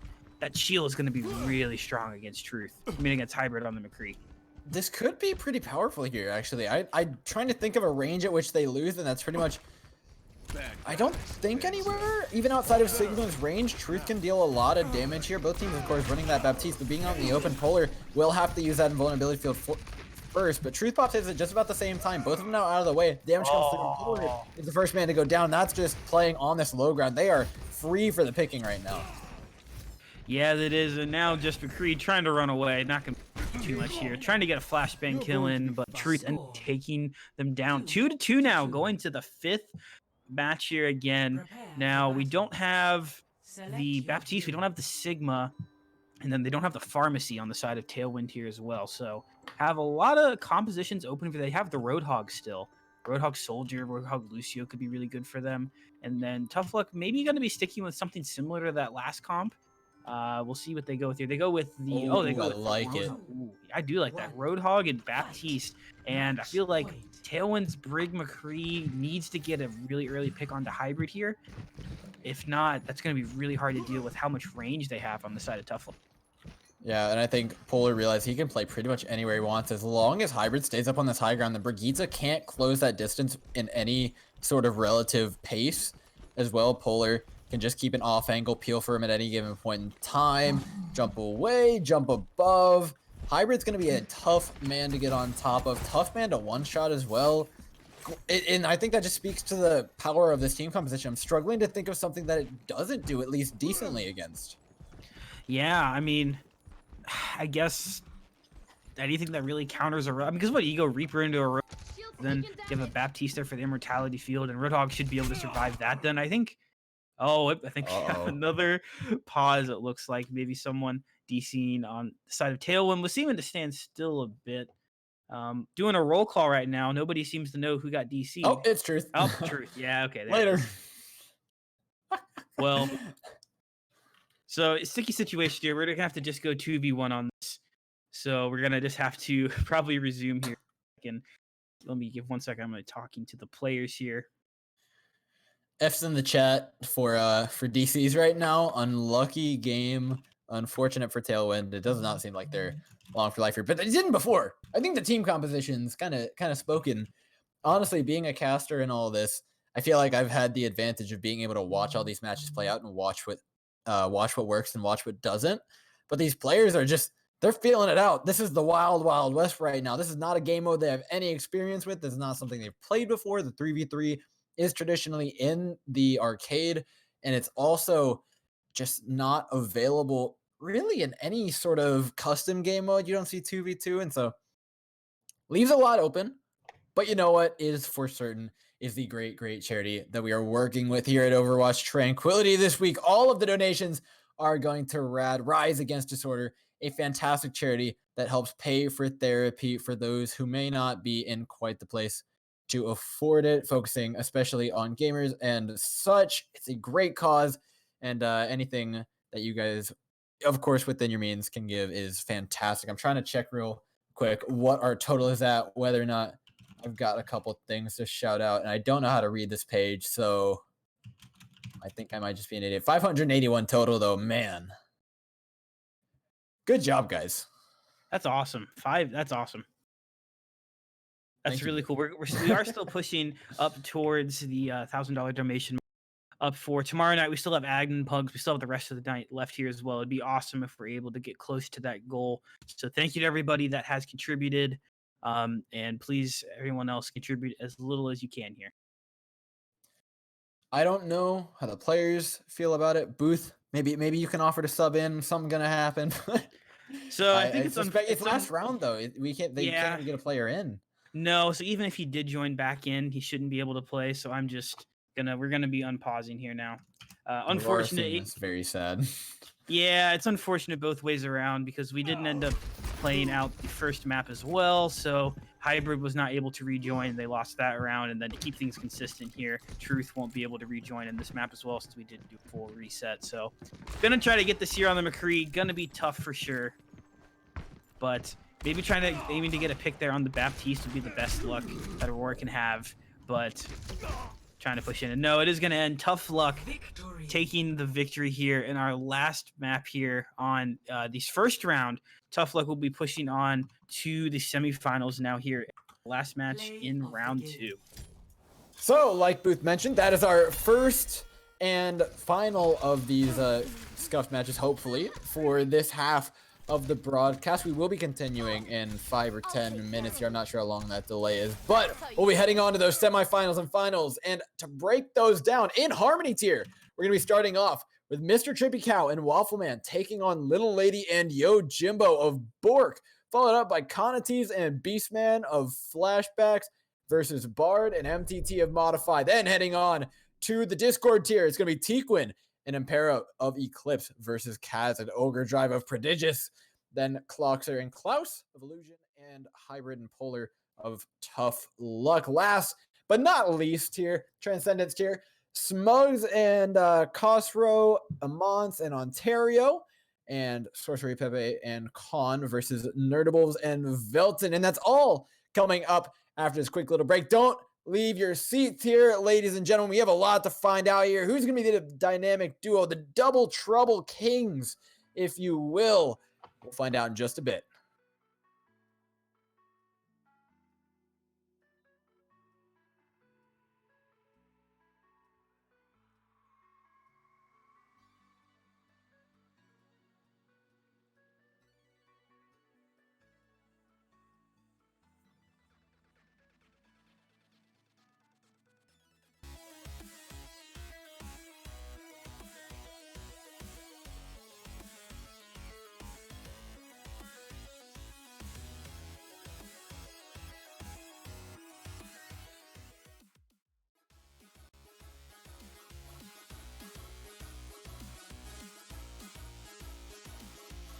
Welcome back, everybody, to our 2v2 tournament here. It's time for some semifinals. I'm Doran. I'm joined by Ski Free Yeti. How you doing, man? Oh, I am still doing fantastic. It's been an exciting night so far, shaping up to be a long one, but a good one. We have a lot of exciting matches yet to go here. Interesting time, coming down to the semifinals. The quote-unquote meta game has started to define itself, but honestly, it's coming down right now to just who's playing better together, who's using the maps more efficiently, and it seems to be the deciding factors, regardless of how good some of these comps are. Yeah, and now we're headed back to the lovely beaches of Castillo. Again, starting to feel a little bit better right now. I feel like you've been here a few more times than I have, Ski. Yes. What are you thinking right now about the meta? You know, I feel like Roadhog is the clear A tier hero to play. You know, Yeah. if you're picking a hero right now, just a general, put Roadhog with a healer, and you'll never die, unless you get hit by an Ana. Ana's the counter to that, but really the one counter to that. It seems like. And right away we're seeing two Lucios, but we see two different approaches with the Reinhardt and a Roadhog. Yeah, and it's that Roadhog with the healer, but specifically a healer that's hit scan. Generally really nice, but nonetheless, I gotta give him a little bit of an advantage here. Picking off Yojimbo is a key to winning this fight. Little Lady even getting hooked on the Reinhardt. Gonna struggle to deal enough damage to do the Roadhog, but with Yojimbo out of the way, Little Lady has no healing. They've got to take this fight straight up. The charge hits though. Wait a minute, that damage is gonna start to add up. Take a breather comes through as well as the Fire Strike. Still swinging its hammer like a madman is the Little Lady. Little Lady did a good. I mean, that was really good. And not only that, if you look, 70% is shattered, so it's a couple of good fire strikes. It's not outside the realm of possibility. She could get an earth shatter, and then they're teabagging the Lucio in front of her. Oh, that's cruel. She has an earth shatter now. She could win this match with. Wait, Waffleman's waiting. Waffleman. Oh, he doesn't hold the hook for it. Oh, she's not able to get the earth shatter off. That was a really great play there from Little Lady to get it to that point. All she needed to do was get that earth shatter off, but she just couldn't do it. Waffleman never gave her the space to be able to execute it. Yeah, closing that gap on the Roadhog. Honestly, I think that might have been the nicest or the most quality form of BM that we've seen tonight. Teabagging the teammate before you've killed their other one. That's pretty. That was just kind of rubbing your face in it a little bit there. But Little Lady definitely did a good job there, almost bringing that back here against Trippy Cow and Waffleman. But Trippy Cow and Waffleman in a familiar place in the lead. We'll see if they can continue to do that here on this Farm Mercy. Oh, the sleep! Oh, but they wake him! Who did it? I don't know. It was just a little quick on the wake there. Little Lady's very low. She's trying to get out, getting that Ana heal to get back up. Waffleman. Oh, there's another sleep. Oh, another? You're insane, Yojimbo. Damage comes through the anti. The Mercy's won. The Mercy's won. Little Lady closes the gap. The shot. The spread's too much though. The heals finally come in. No, there's no way he does it again. There's no way he hits another sleep. Yojimbo's so low and down.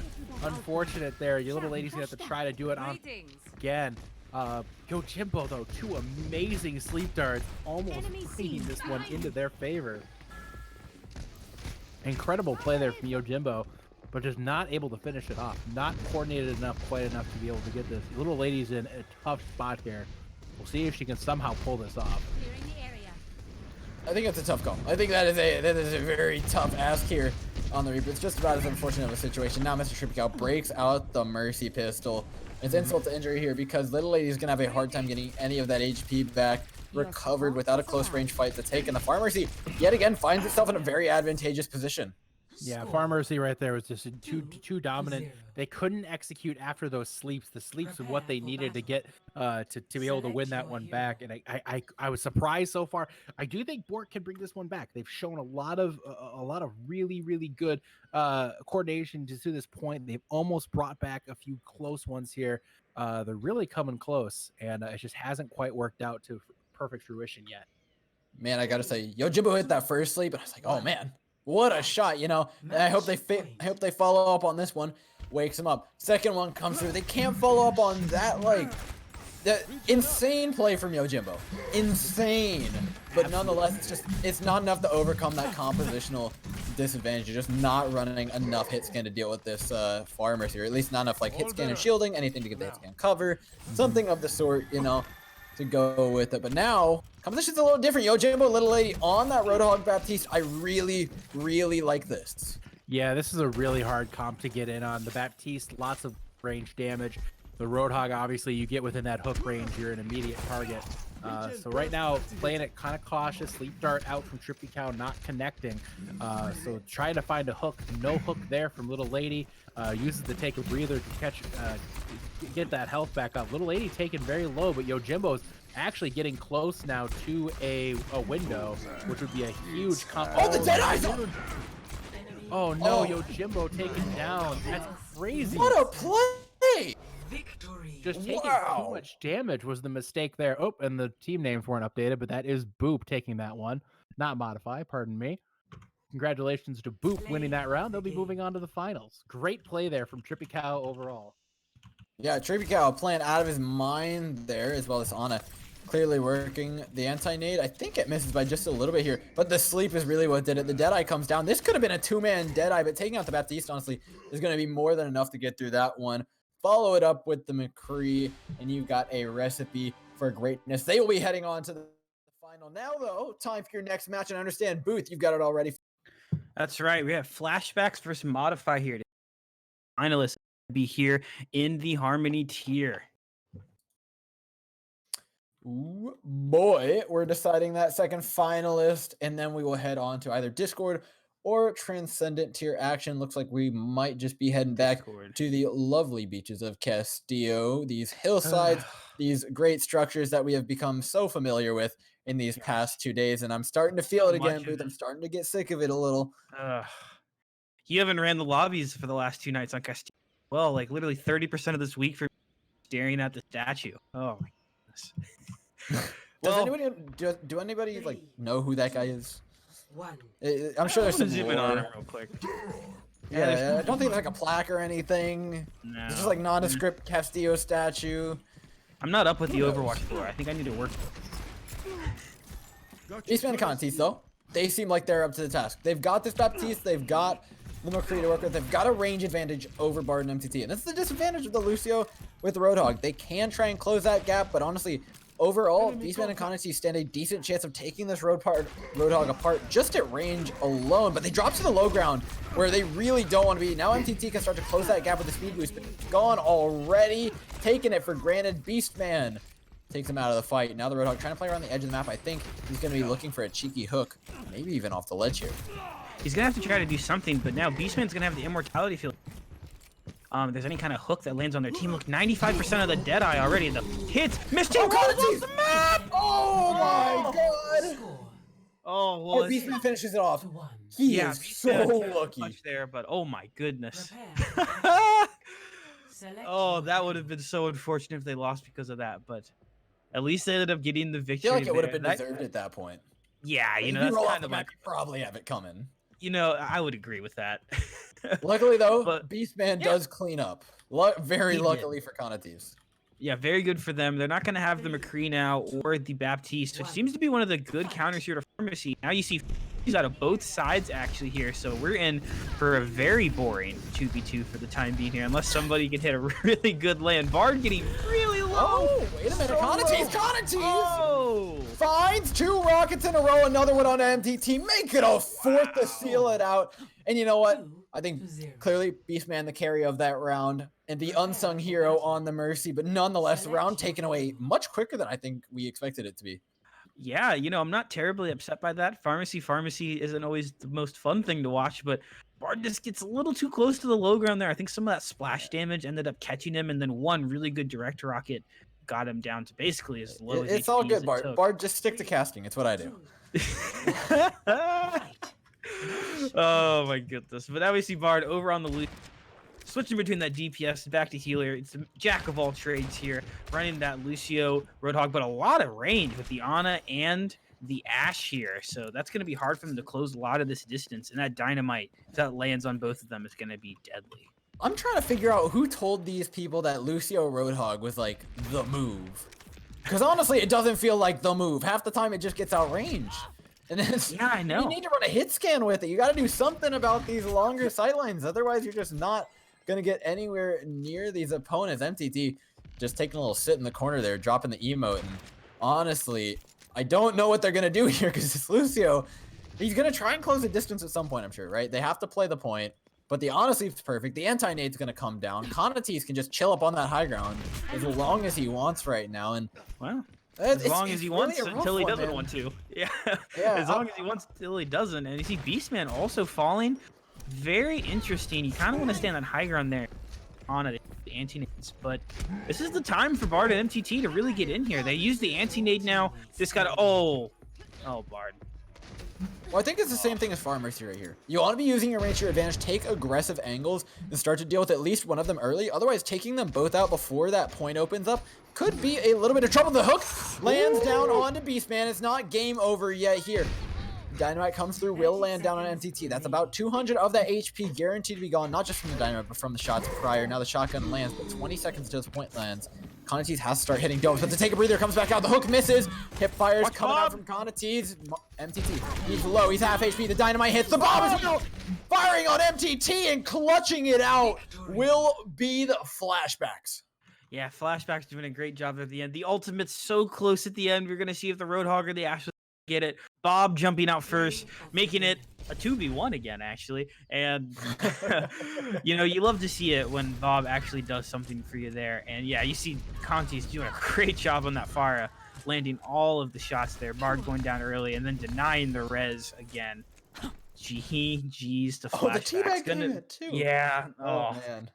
They will be our second and final Harmony tier finalist going through now. It'll be going up against Boop. Flashbacks versus Boop here in the finals for us.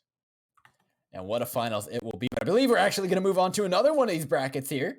I suspect that it's going to be heading over to Discord tier where Tequin and Impera should match up against Kaz and Ogre Drive. Yeti, I've got you with us. Is that correct? I think Yeti is still working Do I on not the have him with us? lobby. Oh man, Do I not have an him idiot, with don't us. I? He tried to call him in and he's not here. He's probably just eating some more of the jelly beans he was talking about, you know, the Starburst jelly beans that we were discussing over break. But I think he's probably just getting the rest of the lobby set up here for us. You know, it's like herding cats, except like I like to say, the one thing about herding cats is that the cats, you still can pet them and they still meow and stuff and they're still cute. Well, this is not like cats. It needs to be something different than that. I don't know why that's the term, because like it's hard to herd cats, but there's still like a reward from it, right? There's a reward for herding these guys. Oh, speak of the devil, Yeti, you're here.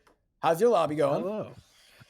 Getting it going. We've had some slowies apparently taking too long to get their drinks or something. So we're getting everybody in right now, but getting the invites out to you guys here while we're getting that one going. Yeah, Discord tier matchup coming up here between Prodigious and Eclipse. Two teams doing very well this season. Prodigious getting here, beat Maelstrom 3-2, and then beat Panda Games, or beat, Airstrike 3-0. Then we have Tequin and Impera. They've only played one match so far. It was a 3-2 win over Scene and Ivy Cat from Alt F4. So it's going to be a hotly contested semifinals here, no question about that. Following up on that semifinals, we will be having the next of the Discord tier semifinals, which will be Cloxer and Klaus and Hybrid and Polar. But while we have the time, while we've got a little break, Skifer, you want to tell us a little bit about the great cause that we're supporting tonight? Yeah, absolutely. We're getting this cause that we are going for here is charity, a Tiltify campaign for a charity called Rise Above the Disorder, formerly known as Anxiety Gaming. It's the one you're seeing on the bottom of your screen. We've raised so far $581 of our $1,000 goal in this first 3 days of this charity drive. We have our big event tomorrow, the Staff Admin Pugs, that is going to be as well a big money maker for the charity. I'm sure we're shooting for $1,000. I think we can do it, guys. I really do. I'm super optimistic about that. But thank you so much to everybody who submitted so far. Again, for those of you who don't know, Rise Above the Disorder is a charity that gives away or gives free mental health resources to people who are looking for them, who can't afford them. It's a great cause. They do focus a lot on gaming culture as part of their kind of their model, and it's something that we fell in love with pretty much the second we heard about them. So definitely a great cause, great opportunity to get awareness out. It's something a lot of people don't really talk about enough is mental health, and it's a lot of people look at it as maybe one of those things where it's not a safe thing or not a great thing to talk about at times, but it's an important thing to talk about. Even for me as a 32-year-old man, sometimes it's important to open up about what goes on in your head and your heart, and a lot of people don't realize that. So I say this now as a 32-year-old depressed man, suicide survivor. It's tough out there sometimes. Don't be shy and reach out for help. It's a tough life out there, and sometimes you just need to have a set of ears there to listen to you, and it's not a bad thing. So always keep those things in mind, guys, as you're moving forward in life. But Rise Above the Disorder is a great opportunity. If you're ever struggling and don't have the finances to go out and do it yourself, it's a great charity to reach out to and see if you can get some help that you need. Yeah, a wonderful cause and some wonderful words. Thank you very much, Yeti. I'm not sure how we're looking in this match here, but it seems like we're all ready up, and we're ready to head back into the action here. Ladies and gentlemen, it's Kaz and Ogre Drive up against Tequin and Impera. Both teams undefeated, as one loss would have meant their heads right on out of this tournament. Now, though, we're ready to head, and it's going to be taken to the wonderful level that is Black Forest Winter. Tequin and Impera locking in that Roadhog Lucia that we've seen in Ogre Drive and Kaz doing the same thing. Don't like the comp, do like the mirror matchup here. It's all about the hooks.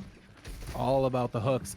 The mirror match is exciting. It's gonna come down to really who gets that first pick out of that Lucio, I think, and then it's gonna be a lot tougher for that Roadhog to win. Both teams kind of recognizing that Lucio is playing very close, very tight, very safely right now, which is probably the right choice. Both hogs just looking for the opportunity to get a hook, but both playing extremely cautious. It's one hook shot away. Tequin decides to see what the roof looks like.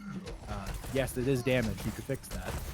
But right now, just some poke damage coming in from both teams. Nothing really going on as of yet.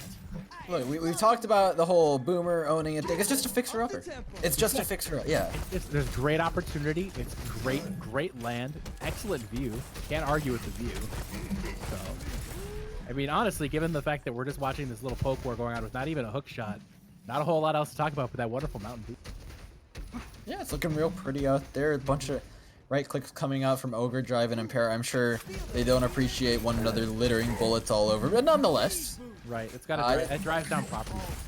Oh, the hook's Yeah. Oh, there's the hook! He lands it! Ogre Drive, the first man to get picked away, but a great boot from Kaz will save him for the time being. He's not taking too well. In fact, Impera actually taken lower. The health just about even here. The hook lands from him yet again. The whole hog comes out, but Ogre Drive gets the better of him with the whole hog. Now, hogless Kaz and Ogre Drive are looking to close one out. Tequin could pull off something crazy. If he lives long enough, maybe he boops him off the point. Maybe some ridiculousness happens. Trying to fight away this Lucio, trying to live. I'm not sure how long for life he is. Tequin down. To 0. Prepare It's a really good job there from Prodigious. Ogre Drive showing that Roadhog skill. Great off tank. We've seen him climb to Grand Masters during this season, and top 500 even now. Seeing why, just excellent off tank play to get him to this point, and just really good play there from Ogre Drive in general. Kaz did smart staying hidden and didn't take any damage, and it worked out well for them. Prodigious takes an early lead. Fight. Now that they're coming out with different compositions, those Roadhogs not in this picture anymore. Kaz and Ogre Drive kind of like this composition.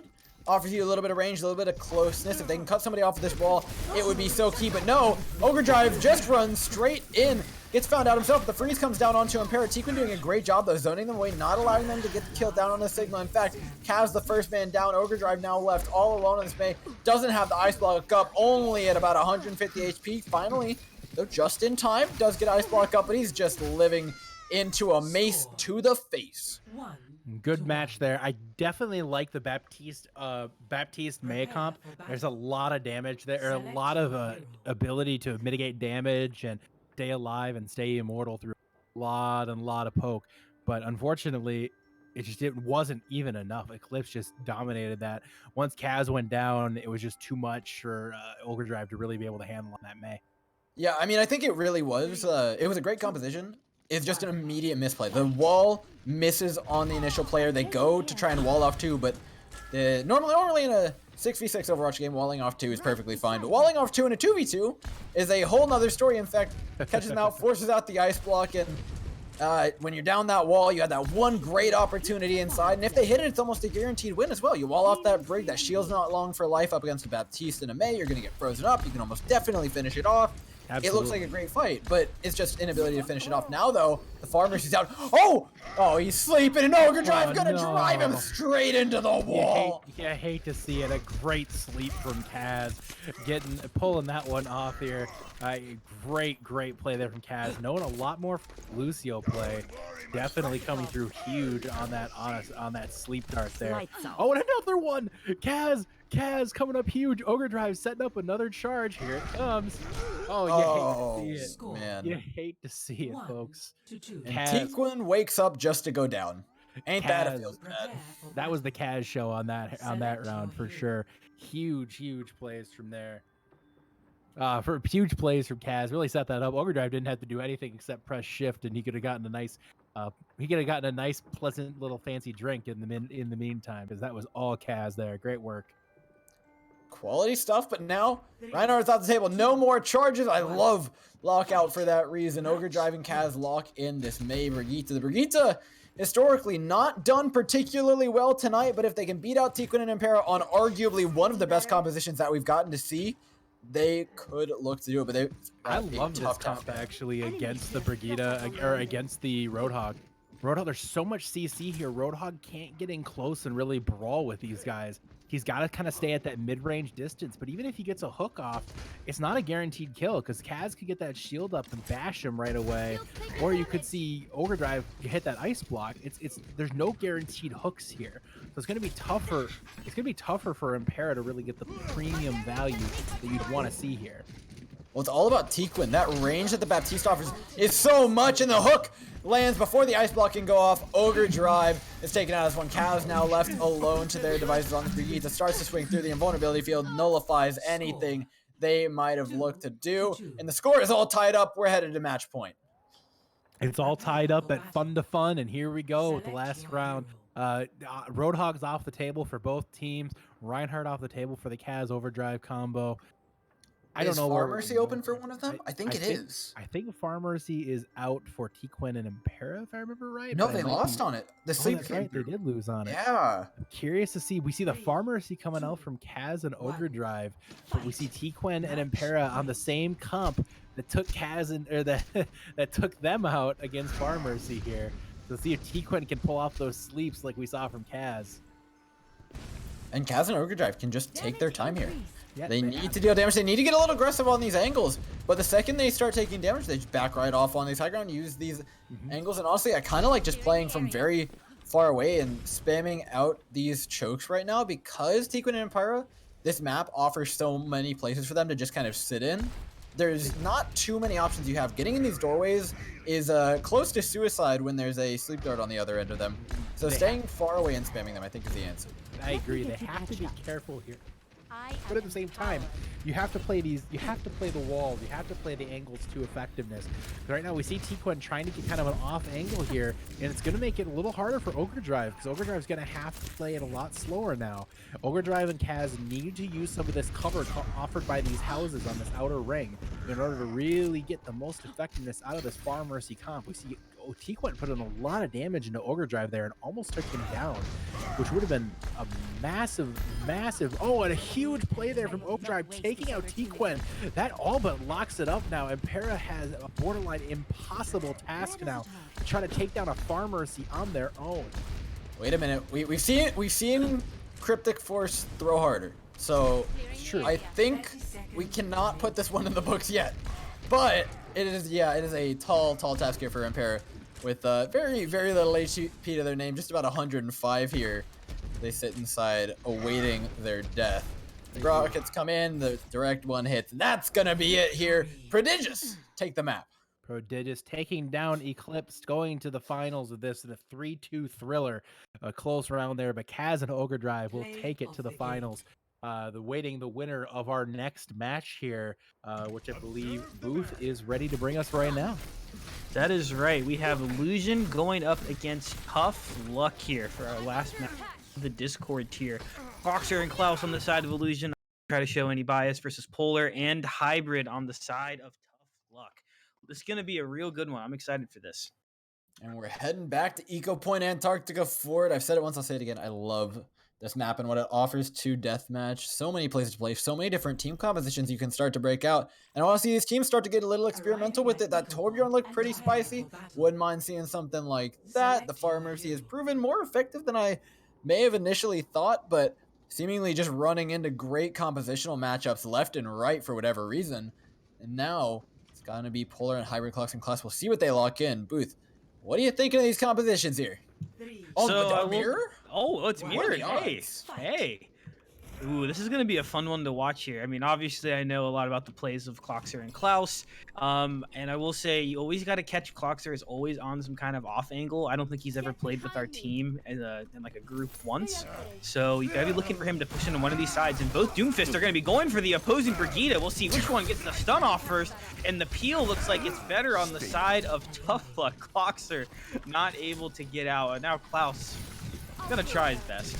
What a ridiculous fight, but I gotta say, Hybrid impressing me on the Doomfist right now. I like the option to go back to his teammate, deal with the opposing Doomfist, because you're able to close that gap so much quicker than the Brigitte. So you dive in on a Brigitte and then forces her away from her Doomfist, and then you can come back to your own Brigitte to fight the opposing Doomfist far quicker than the opposing Brigitte can actually really help him out in any way. Yeah, that anti-dive was really strong there.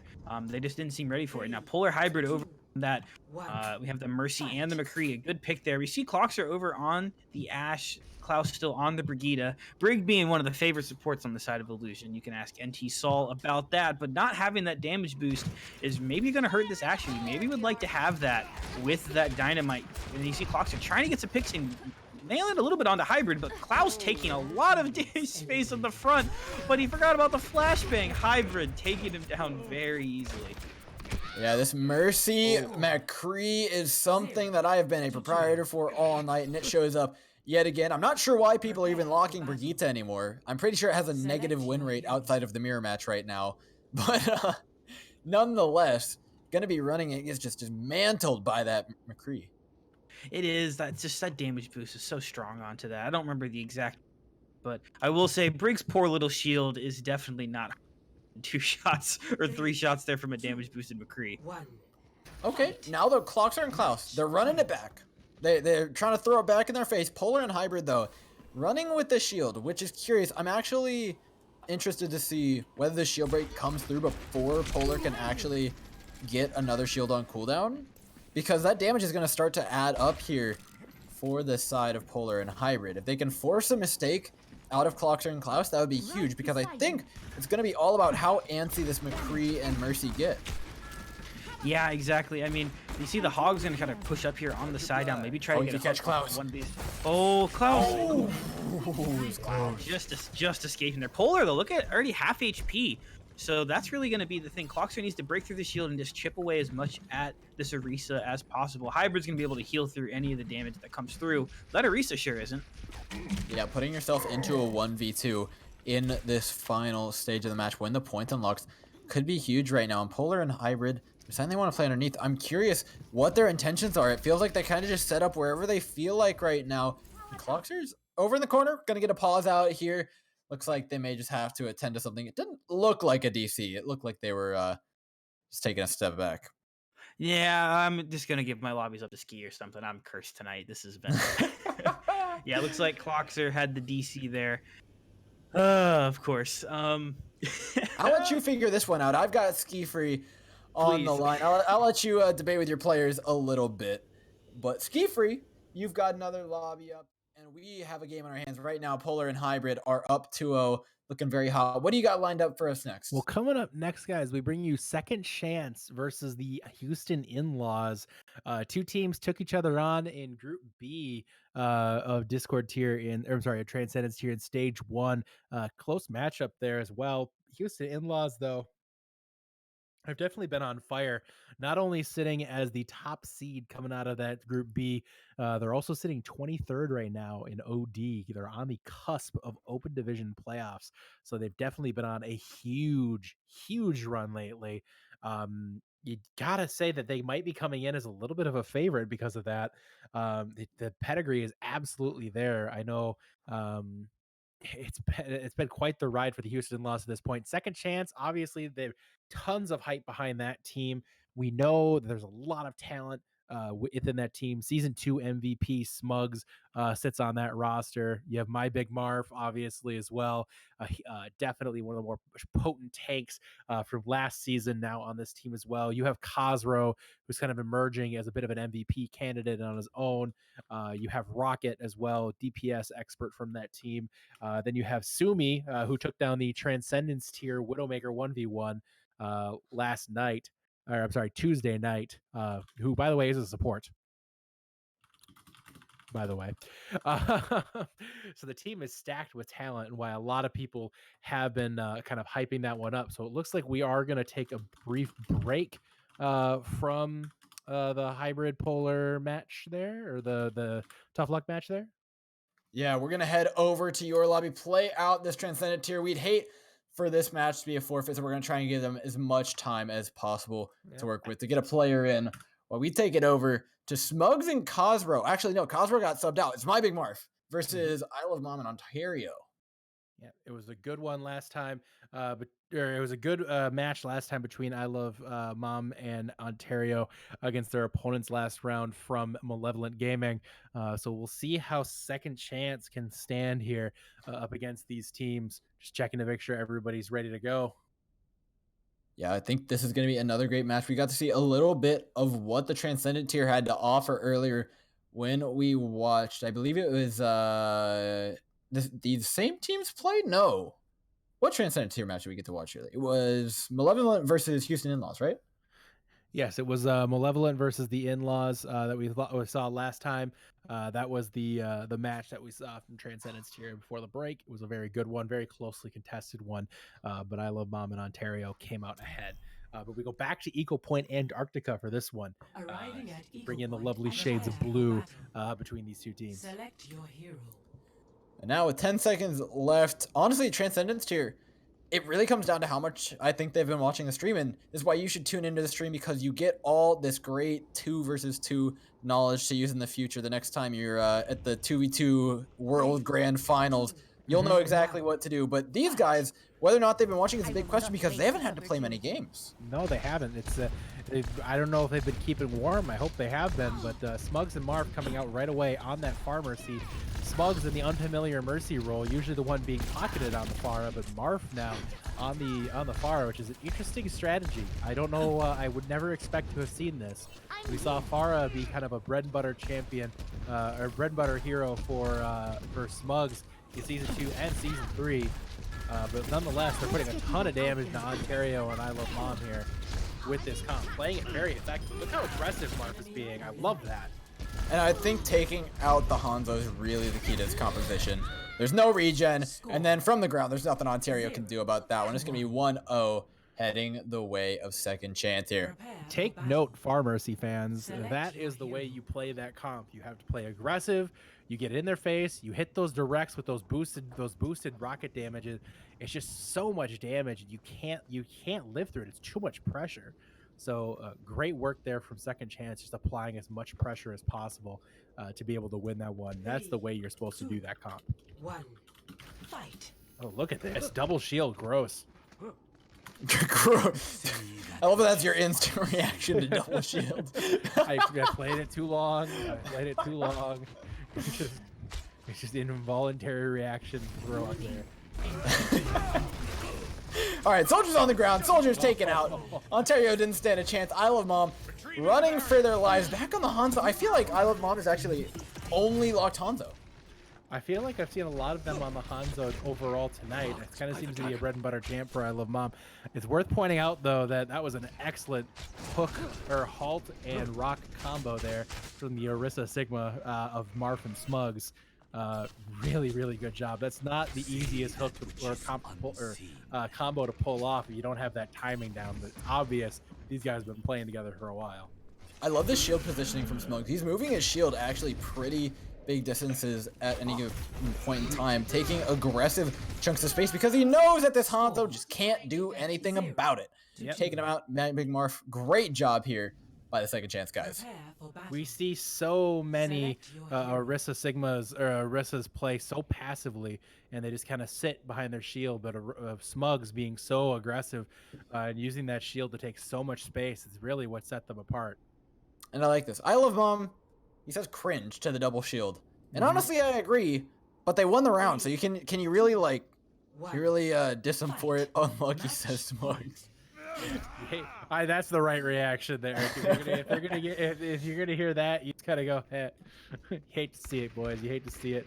I love the Tracer and the Roadhog. Obviously, we know how good it is. I definitely think Tracer played at a high level is much.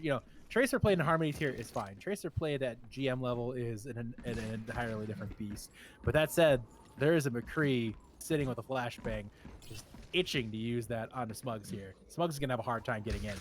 I think the thing to keep an eye on, though, is My Big Marv. They're actually only keeping their attention on one of these players at any given point in time. If they can pull that McCree's attention away for just a quarter second, this Roadhog gets a little bit sneaky like that. He can find a kill. Ontario now out of this one, out of the mom. Whiffs on the flashbang now, searching for this Tracer, and Smugs gonna melee him in the back of the head, takes him out. Second chance, win the match 3-0. Second chance, dominant performance there. Pretty much controlled every single one of these matches.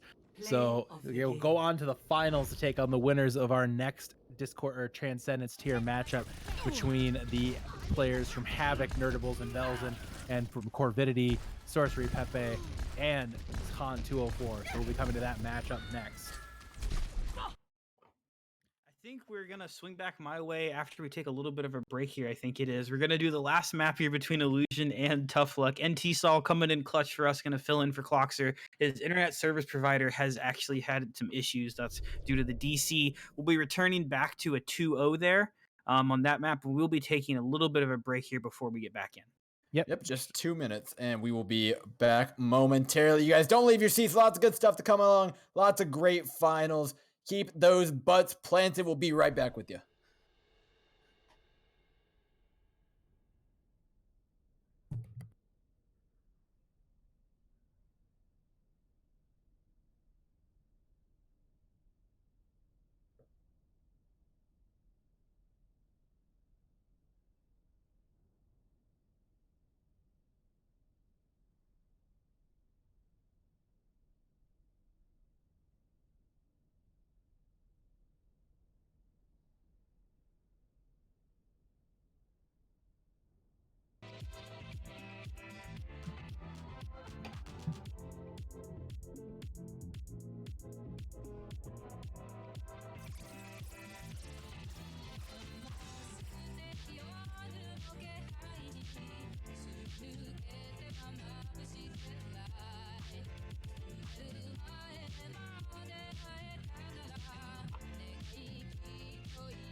Welcome back, everybody. We've got the match playing it back for you. NT Sol subbing in here for Illusion up against Tough Luck. I am joined now by Booth, who's had some very, very unfortunate cases of DCs, ISPs, and all sorts of unfortunate indecencies.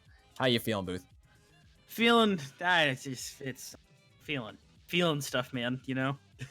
But so just to give everyone an FYI what we're coming back into here, NT Sol again subbing in for Cloxer on the side of Illusion. Tough Luck will still be up 2-0 against Illusion in this. Can't fix the match score at all because they opted to reset the map here so that NT Sol could join back in. Tough Luck just need to win this 1 point here. We won't get, if they do win, we won't get an ending animation for that. Illusion needs to win 3-0 here. And both teams have agreed that they will play the heroes they were on. So Tough Luck will be on the Arisa Hog, and then Illusion will be on the McCree and the Mercy. And the McCree and the Mercy wasn't doing bad. It chunked out about half of Polar's health before that disconnect. So Klaus has the task of trying to do that one again. That's a pretty tricky one, but now he's already found about a third of that HP. Yeah, Klaus being a support player for Illusion, but also known for having some good hit scan abilities, played DPS, if I'm not mistaken, last season for the Careless Pandas, and showing off the McCree already. Polar about at 30 HP taken. It's really going to be down again to if Klaus can get enough damage onto Polar before the shield goes down. Yeah, Polar already back down to half again, but they're looking for the Halt hook. Just missing. NT Salt did get pulled in with that one, but not caught with the hook in the end. Yep, and Polar's back to that state that we talked about, that half HP. Starts getting a little critical here. That armor now taken away, ripped off of this Arista. We're starting to get into territory where it's how much damage can Klaus do and how quick that hook lands inches away from his face. It is. You see Polar was kind of just playing in the back here, just throwing up shields and hiding. It's really the right way to do that because you see Polar sliver of HP left. Any shield left on top of the basically Polar is going to end up dying here. So Klaus trying to get that high noon as well, up to 72% now. Honestly, if I was to save that high noon for the end, if you are able to take out Polar, that you can just do a triple right click onto the Roadhog there. That's probably the best bet for that. But you see Hybrid going for this flank now in the bottom. All right, I want to see the high noon into like Mercy body block that we nearly saw earlier out of a barrage to stop the hook from hitting. That's like the miracle play that I need in my life. Nonetheless, the Polar is hiding, and I think Klaus has a indication where he might be. Drops the high noon. Roadhog able to hide that big body behind the pole. Fortunately, though, does try to walk away. The hook lands, and Klaus taken out. All of a sudden, all that progress, all for naught. But Rez back up here, dishes the damage. Oh, stun over. Yeah, the stun through, cancels the hook. The take a breather done now. Hybrid does the damage, has the whole hog, looks to clutch it out here, and Ensol stands no chance. Very close at the end. Hybrid having just a little bit of 8 left. And of course, again, we had that as 2-0. So Tough Luck taking the 3-0 victory over Illusion. Congratulations to Tough Luck. Going to be the last finalist here in the Discord tier. And now I think we're working on getting it ready. We're going to give Ski Free a little bit of time. Booth, while I've got you here, we're doing this night for a fantastic cause. And I'd like you to take us through that just a little bit. Sure thing. Of course, we have our donations going towards Anxiety Gaming today. They are known as the Rise Above the Disorder, RAD for short. They are a nonprofit dedicated to making advances towards the mental health community and helping with mental care by giving accessibility to everybody, everywhere. In their motto, they say, together we'll create and sustain a universal mental health care system that is open to everybody. And hopefully everybody's efforts can be helping contribute towards that with us tonight. I'm fairly happy with what we've been able to do so far. We're up to $591 so far throughout the week. So thank you to everybody that's contributed to us. This is a cause that's near and dear, hopefully, to everybody's heart. I know everybody at some point is affected by this or knows someone affected by it. So thank you again all for all that you have done for us so far in the game.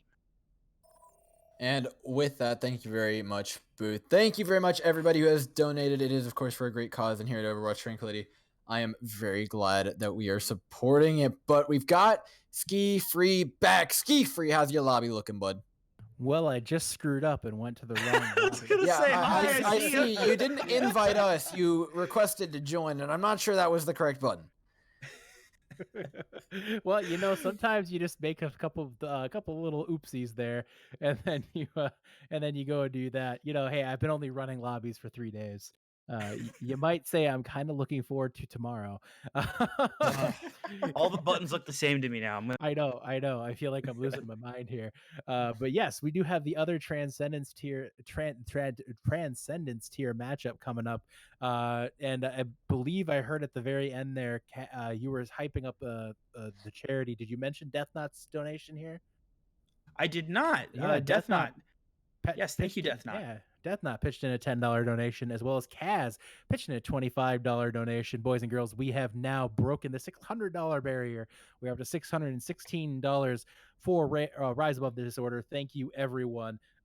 We will be getting this match going now. And again, we have Havoc, the dominant Havoc squad that we have seen with Nerdables and Velzen, Tranquility Hall of Famers, Indeed, taking on Corvidity, Con 204 and Sorcery Pepe.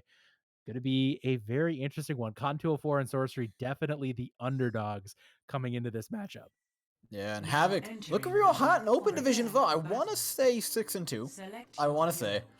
I'm not 100% on that number, but they're looking to go 2-0 right now. They need this win, and then they got to take the finals up against Smugs and My Big Marv, who are looking very, very good. Meanwhile, on the other end, Con and Sorcery Pepe looking to put an absolute 3, stop onto that one. 1. Yep, Fight. absolutely. It's gonna be tough for them. They, Nerdables and Vells have been playing together for years. Con 204 and Sorcery. As far as I know, Con is relatively new to the Corvidity family. Nonetheless, he's been a big impact player for them. Oh, wait, Sorcery, what are you doing, man? Sorcery just diving right in, trying to get onto that farmer. How did he get out of there? I don't know how they both survived that somehow. Did you see that rollout? It did. That was good. Look, he's going for it again. Honestly, it's a great attempt. And he got really close to the. Oh no! He did! Oh, he takes it out! Sorcery, you're insane! Kill the Mercy! You can do it! Oh, come on! You have to follow the Mercy down! Con trying to duel out this Pharah. Oh my Okay, goodness. okay, Sorcery can do this. He's got to make the same exact rollout. That's the only way you get that high. He What could Pokemon a actually risk. 1 HP. Velvet has almost exactly 1 HP. He just needs to hit him with any bullets, and he does. Sorcery, how? You're insane! To 1. Wow. Wow, what a Prepare play. for battle. Oh my goodness, Select everybody. your That is hero. insane. I don't even know. I am at a loss for words on that one. Sorcery Pepe, just amazing. I was about to write him off. The Doomfist Zenyatta looked completely helpless, but Sorcery. 3. Okay. Two. Yeah, you can just have the win after that one. Yeah, If it's honestly, me on the other end, I'd just give it to him. That's, Yeah, that was insane. A huge win there. Good momentum boost, honestly. Again, definitely the underdogs coming in. Nerdables and Velzen almost clawed that thing back with a ballsy res from Nerdables. I mean, you kind of have to. You got to figure you have to get aggressive while those cooldowns are down for the Doomfist. It paid off. They were able to get Velzen back up. But right now, we see the Roadhog from Sorcery Pepe, but we see the Ana, the great counter to the Roadhog here.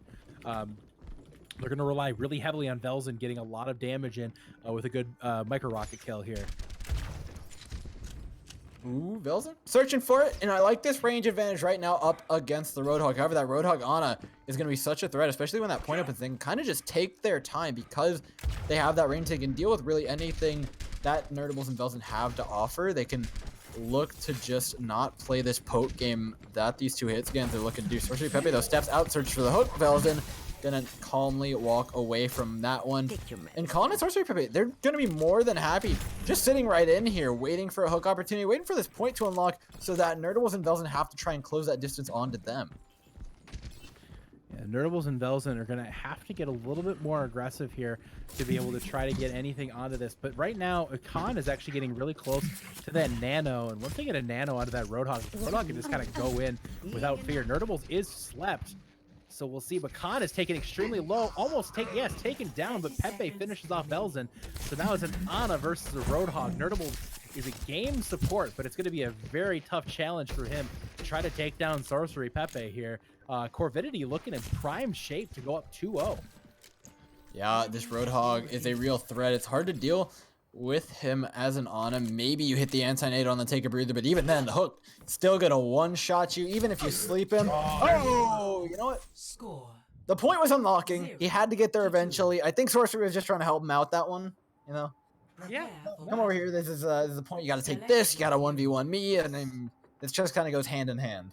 I mean, honestly, it was a very, very good sporting move, kind of bringing him to the fight. Unfortunately, it just it's a tough situation right now for the boys from Havoc. They're in a tough spot here. I don't know if they're going to be able to rally this one back. 3, 2, See something funny in chat here about the Doomfist play. You know, this man's playing too much Doomfist parkour in those long DPS queues when he's pulling off kills onto a Far Mercy. Yeah. He's been watching way too much Chips. That's what that boils down to. So, big plays there from Sorcery. My favorite Overwatch League player. Yes, he's definitely made a huge difference on that Philly Fusion squad. No question about that. All right, Con and Sorcery Pepe though, they've locked in a composition I hate. Brigitte's has done nothing all night. Yes, Nerdables and Brigida. Velzen- It's just there's just too much poke, and honestly, they're not playing a brawl, and they need to be brawling. I feel like Lucio Brig would actually be a really fun comp in this, but Khan is at 1 health. He is one. And he can't proc his passive. There's nothing he can do. And so I say, oh man, oh this is just rude. You hate to see it, folks. Oh, there's the coordination. That's Look at him. That is the years of playing together for these two paying off right there. Velzen just closes in on Khan at 1 health. And Havoc trying to bring it back here. Great coordination from them.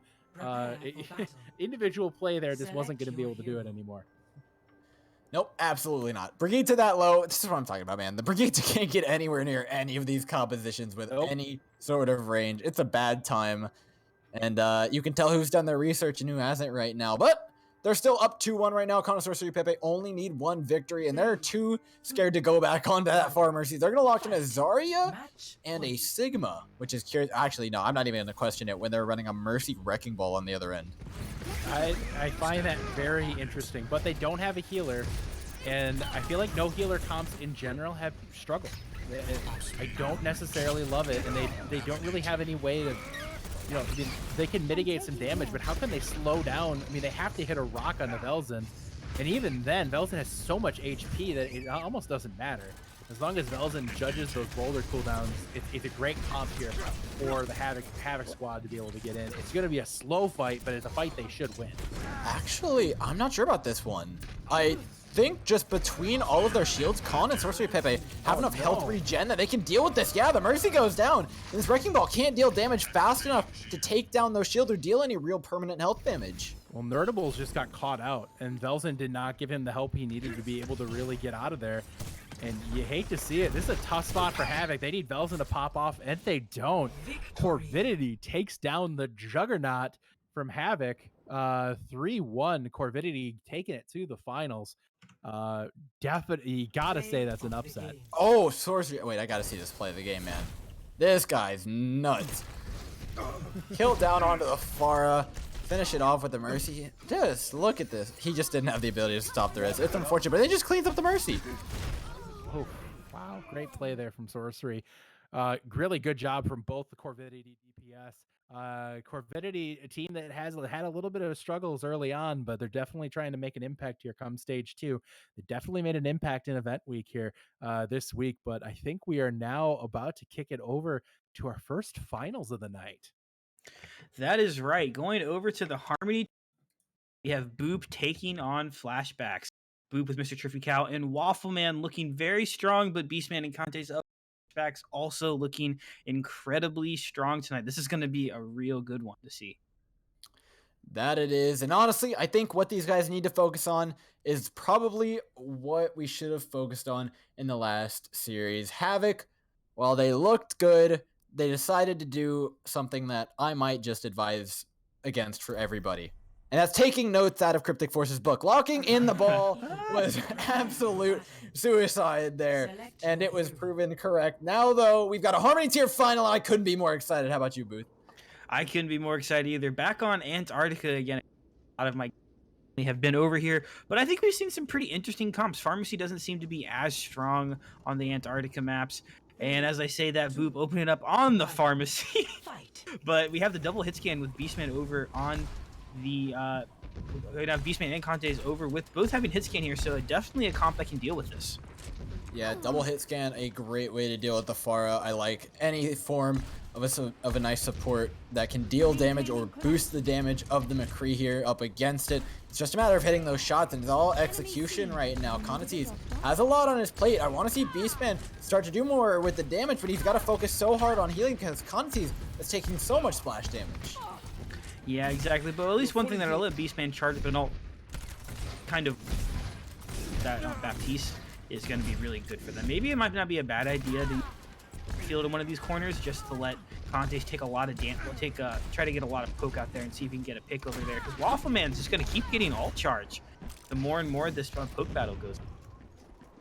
Yeah, that barrage looms closer and closer right now, but all of them at just about 50% to their ultimates right now, looking pretty hot, and I see something very nice. Dunzo donates $100 to his fantastic Wow. cause. Thank you so much, man. What a champ. This is what we're doing it for. Thank you guys so much. You're doing a fantastic job. I believe we're sitting at just about $716 right now. Wow. What an amazing night so far. Wow. Yeah, thank you, Dunzo, again. That was awesome. Also, Boop, though. Waffleman getting the 2 picks there at the end, taking that first map there. Good job there with Boop. Don't have the pharmacy left for them anymore. I haven't got to cast any of their games tonight. It just ended up being that I was running other lobbies. So don't know if there's other compositions they've had luck with so far, but obviously they've done pretty good if they made it this far here to the finals. But they do have their double hit scan here, and maybe they got to be expecting the pharmacy out the other way. No, they're going to go with the Roadhog and the Lucio. Roadhog again on the other side as well with the Soldier. That kind of both double self-sustaining combo. All right. I need, for the sake of my casting career, Conatees and Beastman to win this matchup. I have said all night that the Soldier Roadhog is far superior to whatever this Lucio garbage is, and I just need them to prove me right. Just for my sake, please. Exactly. Also, a quick little note from Dunzo. Gave a little message at the end. That was from Havoc, that last $100 donation. So thank you, Dunzo. Thank you, Team Havoc.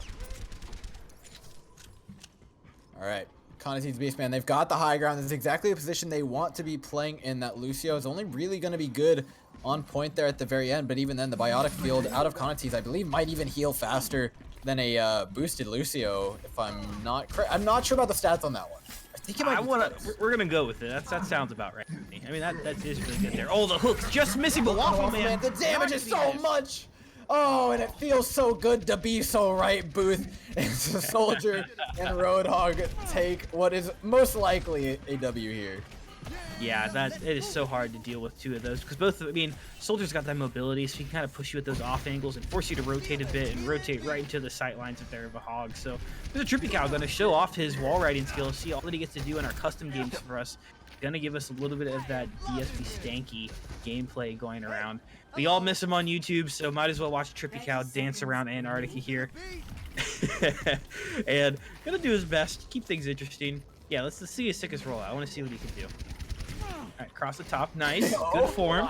Didn't use the amp either. Impressive. Yeah, very good. I want to see. Let's see. Can he get to the top? Can you do it again? It's like sharks and minnows, dude. All right, let's see if he can get to the top of the tower. Oh wait, rocket. He doesn't have any time to do it. He has to contest his point right now. Tries to move one off, looking for the second, but he's not long for life right now. We'll tell him thanks for trying. Yeah, thanks. Try it this round. No. Don't have him throw another right now. All right. Soldier and Roadhog is the just the Chad composition, it seems. The best thing that you can possibly run in this game mode right now. And it looks pretty powerful. And I'd like to see it out of more of these teams. As we go into the finals, I have a feeling they're going to be keeping their eye on the stream, keeping it ready. And so now we're going to see more of a little bit McCree, which I think is interesting here with an Ana, more so than anything else. Yeah, it is interesting. The double hit scan, I guess they were expecting maybe a pharmacy. Oh, big sleep! Beastman! No! You're supposed to flashbang right click! Come on! Oh, looks like Trippy Cow and Waffleman didn't the one shot there over onto Beastman. They tried to land it. It didn't land. That was a good job, though, from Contes. Pushed up and I think put enough pressure onto Waffleman that he wasn't able to follow up there on that one shot onto the select Beastman. But Beastman's so low. They got to just stick around in this room here. Can't even breathe in his direction. They are going to heal up, though. Okay, it's about a 9 to 12 second cooldown, somewhere in there for that Baptiste self-heal. So he's got a while to wait, but oh man, Conatees is on the ground. All right, run, Waffleman. As fast as those little McCree legs will take you, you gotta hit this flashbang, and he manages to pull it off. No anti-nade required. Finds a kill down here on the Conatees. Beastman jumps up, finds a little bit of damage. That Sleep Dart not gonna connect. The Immortality Field out. This means he can deal a lot of damage here. Actually, could look to do it, but the flashbang connects. The kill not quite in yet, but Waffleman happily gonna be finishing that one off. That's right. That couple of massive sleeps out from Mr. Trippy Cow there. Just completely opening up the field for them. You know, it forced Beastman. Well, Beastman was normally the one. Conte rotate a little bit and try to push maybe in the way they weren't expecting to there, just so that Beastman was not one shot in that sleep ability. So no more Ana on the table for them. don't have the pharmacy either. They're gonna pull out with Duke Lucio and the Roadhog against the pharmacy on the side of flashbacks, which Do you really want to say it this time? Can you say it this time, please? No, I really want to give it to you. I think you've been dying. I don't know, man. We oh no, he's done it! Oh, maybe he hasn't. He found the hook, but it doesn't matter because Rocket Boosters is just gonna pull him away. We almost They should have expected it too. They know what the score is. They know the Far Mercy hasn't been played. You should have basically a hit scan on your team at all points in time as long as Far Mercy is an option. Because you see, the Far Mercy gets away with so much just because they don't have that check. And the hook again on the Conatees! And again, it doesn't kill. It's unfortunate stuff, but it's pretty much exactly how the matchup's gonna play out. Oh, that's just unfortunate. Poor Waffle Man there. Make sure you reload it next time you hook their friend. Get up to that high ground. You're a little bit better. If you can find Beastman, they stand a chance. That's pretty much the biggest key into this matchup right now. Yeah, I mean, hit 2 really good hooks so far, but Contis honestly doesn't have as much ult percentage as you normally see from far as in matchups like this so far. Only at 54, but the ult. Oh, again! Oh my God, Waffle Man, he's insane on the Roadhog. If only they ran the correct hero with it. Oh, you know, maybe they go to the high ground or something, right? Because these hooks, they seem to be landing, but they're just not able to follow up on it around it away. Maybe if they're on that high ground, it has a bit more of an advantage to catch something. But I actually think this is pretty nice here for Mr. Chippy Count Waffle Man. At least the map is really great for them. Lots of cover here. Lots of place to play around. Lots of use for these bridges to try and peek out, find a nice little hook. But with 20 seconds left, the pressure is actually going to be on Conatees and Beastman here. Once this point unlocks, the advantage swaps right back over. They've got to get somebody in on it. The barrage is up. If they can body block it with the Mercy, it might go through. And that's going to be a struggle here. Conatees gets hooked in, can't quite boost out, drops the barrage and taken out, punished. No block from Beastman means that his Pharah is going to die. The point now open. It's a 3-second capture. He's got no time to get there. And out of sheer desperation, Boop take the round. They're just holding on, forcing the mistake out of the Pharah. It was Barrage before he could get the full heal up there at the end. Insane hooks coming out there at the end. Good job to Waffle Man, and congratulations again to Boop becoming our champions here in the Harmony tier for the 2v2s. Now though, congratulations to him on taking the victory there. However, we've got more on our plate. It's Prodigious versus Tough Luck in our Discord tier finals. We're taking it over, and Ski Free's got the lobby. How you feeling, man? I am feeling tired, actually. Tired. It's kind of late. It's kind of late. You know, it's been a long night. You know, some people were asking, hey, why aren't we broadcasting the first round matches? Now you know. Now you know why. So it's been a long night, but a great night here. A lot of success. Again, huge shout out to the members of this community. We're up to $716 for such a great cause, and it is honestly quite moving to see everybody stepping up to the plate here. We are going to get this round going here, guys. We have, again, Tough Luck. We have Hybrid and Polar from Tough Luck taking on Prodigious, Kaz, and Ogre Drive. Kaz and Ogre Drive have looked dominant thus far, really winning some close matches against very good competition. Polar and Hybrid have had some interesting matches to this point to get here, but they are here now. Let's see if they've cursed this lobby just as much as they seem to have cursed every one of Booth's lobbies throughout the night tonight. But we are on Castillo now, and the teams are locked in, and we get a duel. Far Mercy duel. The dogfight is on. Somehow we've only seen this duel once tonight, but I couldn't be happier to see it again right now. The Pharas have made rounds last a very long time. No longer, unless these players are just incapable of hitting one another. However, I suspect someone's going to start to land some direct rockets. They feel like staying very far away from each other, though. Absolutely. Polar was known for his Pharah play last one. He takes the they both get a direct on each other, but no follow-up from either. They both go in defensive mode, using their concussion blast to try to divert some of that fire off of them. Overdrive takes another direct from Polar. Polar takes a direct then from Overdrive. They're both putting these directs into each other, but nobody's hitting the 2 consecutive directs that you need. It's going to be interesting to see who gets aggressive first and maybe goes for very, very close positioning. It might be the key here in order to get this. Now, Polar was well known last season for being an excellent Pharah in the Harmony tier as part of Vitamin C. This is a very different situation, and Polar gets takes down Overdrive. Oh, it doesn't cancel it! Ogre Drive is back up. Okay, this isn't unwinnable, but it's definitely a very tough position right now. Ogre Drive fires the rockets in, but gets Mercy down.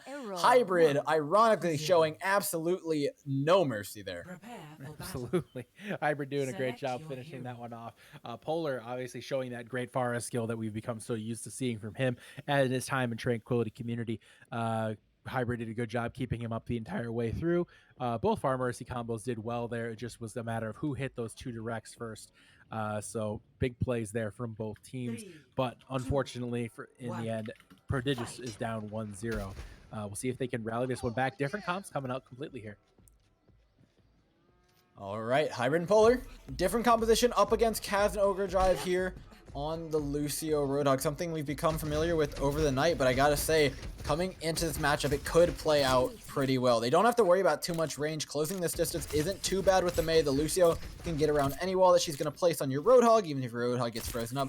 The anti-heal might come in, but Kaz can kind of boot away anybody who might try to fight, so looking at just raw hero matchup, it looks pretty good for Kaz and Ogre Drive, but it's all about closing that distance, getting that speed in onto your Roadhog so that you can start to deal that damage. Yeah, as long as they can avoid that biotic grenade when they're using it. There's the biotic grenade right there. So they're going to try to get a lot of damage in, but they're just staying out of range of that left click from the Mei. They're not able to get anything on the... Now, Ogre Drive does get aggressive. Is frozen out. The anti-nade lands. Oh, and he takes a breather. Oh, this could be huge.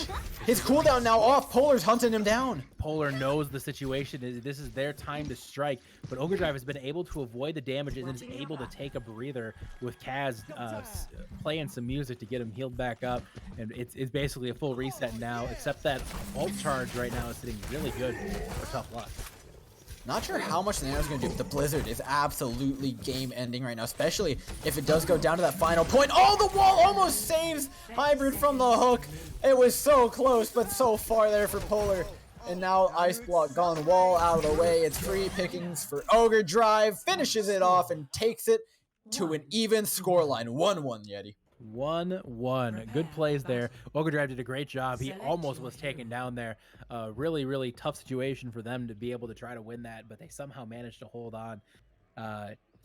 Good job there from Ogre Drive and Kaz, staying alive through all the unlikelihoods there, and managing to hang on just barely and then take that one down. 3, 2, Now though, Hybrid and Polar. Okay, they're on to Doomfist Brigitte.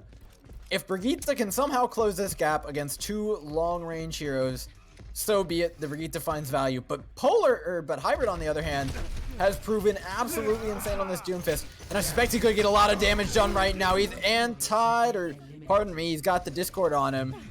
There's only so much he can do, and Polar score. shows yet again why we don't pick Brigitte in this game mode.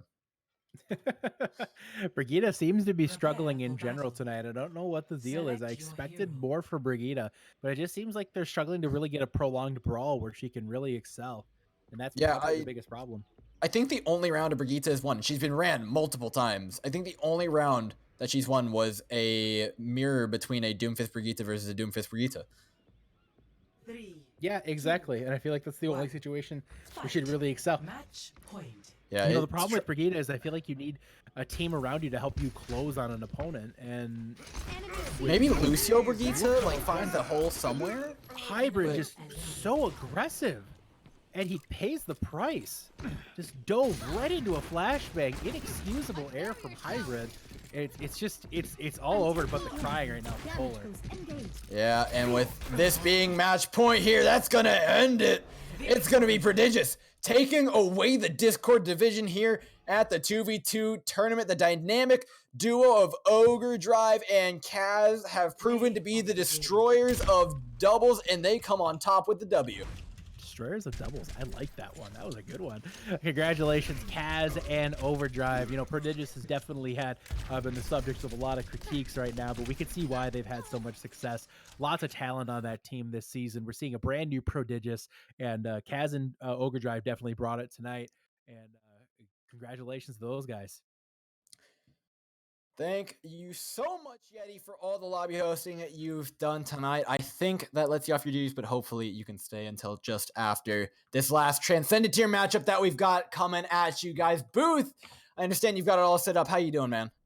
Doing good. Just waiting for the last couple of ours here. We go to the Transcendence final here between Second Chance and Corvidity.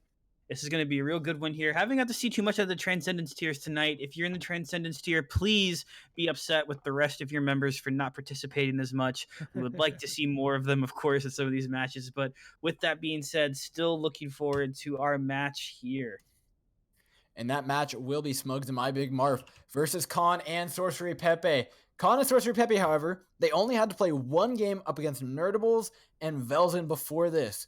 Smugs and My Big Marf in the meantime have, again, only played one against Amanton, Ontario. However, they won theirs 3-0 in a very, very convincing fashion. I've got to give a slight edge over to them. Yeah, they've looked really strong in that last one. I got to catch the last part of it there on the stream. And, of course, the two having played together for a while here as well. You got to give them a little bit of advantage here. But I think Khan is a really underrated player we have in the Transcendence tier in general here. And, of course, Sorcerer, of course, doing as great as well. So I think this is going to be a really close one. Yeah, I'm ready. Transcendent tier finals. It's the best that we have to offer here. And it looks like it's going to be going over to Eco Point Antarctica. Just waiting for a couple of ours I'm up. Cursed.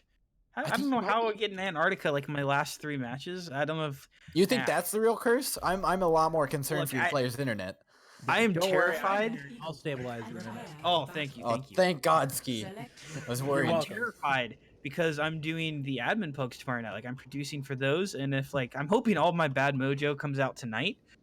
And there's nothing left tomorrow because nothing's gonna break my heart more than for something to go wrong and we have to pause while Specs or Ski Free is getting teabagged by some Harmony tier player. I'd hate to miss it. You act like I'm not a Harmony tier player. I don't know why I said it. Speaking of not I'm really tier tired. players, look at these guys. Khan and Sorcery Pepe, they're back on their Doomfist and Zenyatta shenanigans, so to speak, right now. And was it Sorcery Pepe that pulled out those insane moves on Doomfist earlier? I think it was. We saw that Pharah battle going in and going right in, getting Marth really low.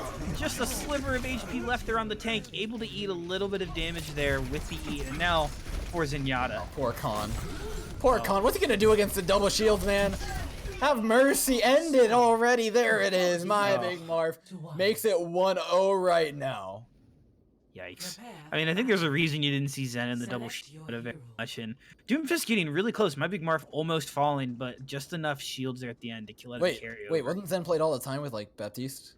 Or am I mixing up my metas? I mean, I'm thinking of, the Reaper Doomfist, Orisa Sigma, that first hell of, 13 weeks, where it was just, Lucio Moira stuck the whole time. I think when you got to the Hanzo shield break, you added the Zen in for a bit, but... I don't know, man. I'm thinking of the sad times. Let's put it that way. I'm just glad we're back. Yeah, that's fair.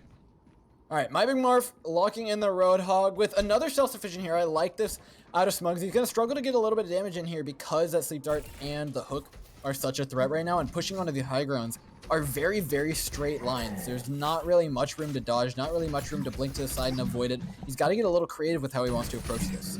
Oh, and the hook lands though on the Sorcery Pepe. Smugs looks for the damage, but the take a breather. Going to keep him alive for the time. Peeing the Sorcery Pepe finds the first kill on Smugs, who gets way too big for his britches. Oh, he did. A really good anti-nade there from Khan. Kept Sorcerer alive. Was able to pump out the hook, just missing there, but what a sleep from Khan. The hook does come around the other way, but again, Khan was waiting there with the anti-nade to keep Sorcerer up, and now tied 1-1. Looking really close so far. All right, looking better than a 3-0. Thank goodness our finals have been so good so far. Smugs and My Big Marf looking to claw their way back into the momentum right now. However, there is 2 people that stand in their way. Interesting thing worth noting, by the way, the first event week event was won by Second Chance. That was the 1v1 with Sumi. Second one was won by Corvidity with Sight. So winner take all here, boys. I'd say winner take all. Yeah, seems about right now. And Sorcery Pepe and Khan, they lock in a Brigitte. Not gonna repeat myself. Not gonna repeat myself. The Mercy McCree has so much more damage, at so much more range total, I'll say. Khan is gonna wait patiently to do pressing his E button. Give Sorcery Pepe a juice box, but honestly, I'm not sure what he's gonna do with that at this point. You can take a couple pot shots with it, but that armor's gonna wear off is the issue. It is. You know, it's kind of cool to see Marf over on the Mercy there. You know, the high-level player we've seen play over these last couple of seasons, and then he's just going for us.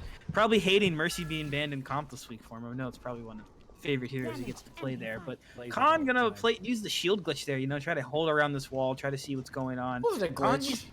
Nah, it's Is that what people call it? Creative use of game mechanics. Yeah, okay. Yeah, rolling in Dark Souls is normal too.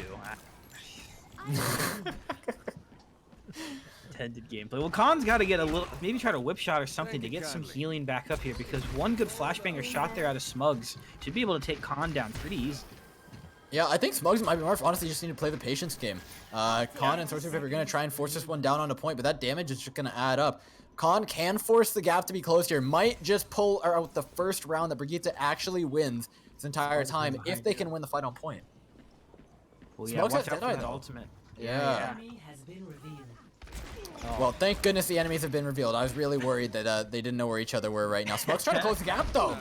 You might want to be careful here. Stuns out Sorcery Pepe. Not sure how much that one's actually going to do. The armor starts to come out. McCree runs for his life. Gets stunned. The right click is enough. Khan finds the kill. The Deadeye to finish it off. The Mercy is gone, and that's it. That point just forces the issue. They had to get more aggressive with their damage buff.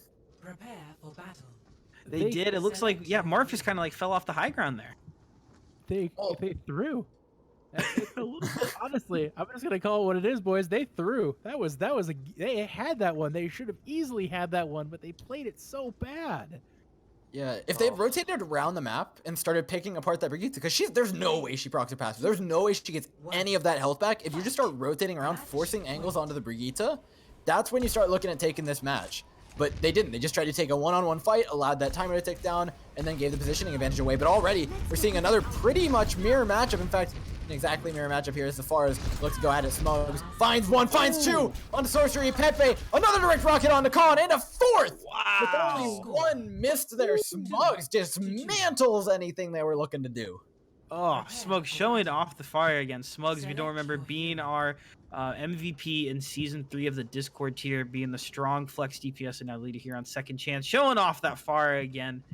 Oh, that was pretty disgusting. Correction, Smug Season 2 MVP. Season and 2 on Otaku and a champion. Yeah. I need to go to bed, guys. Hey, it's late. We all know, but we got map 5 here, guys. Oh, Smugs and My Big Marf, they've been watching the stream. I'll say, wow. Look at them. They've locked in. Okay, they've locked in double shield. They locked in Mercy McCree. Or no, did they lock in? Yeah, no, they locked in Mercy McCree. Yeah, they're Mercy McCree. And they've brought out the Soldier Roadhog. They're champions. They're champions, dude. I love it. Bold Zarya.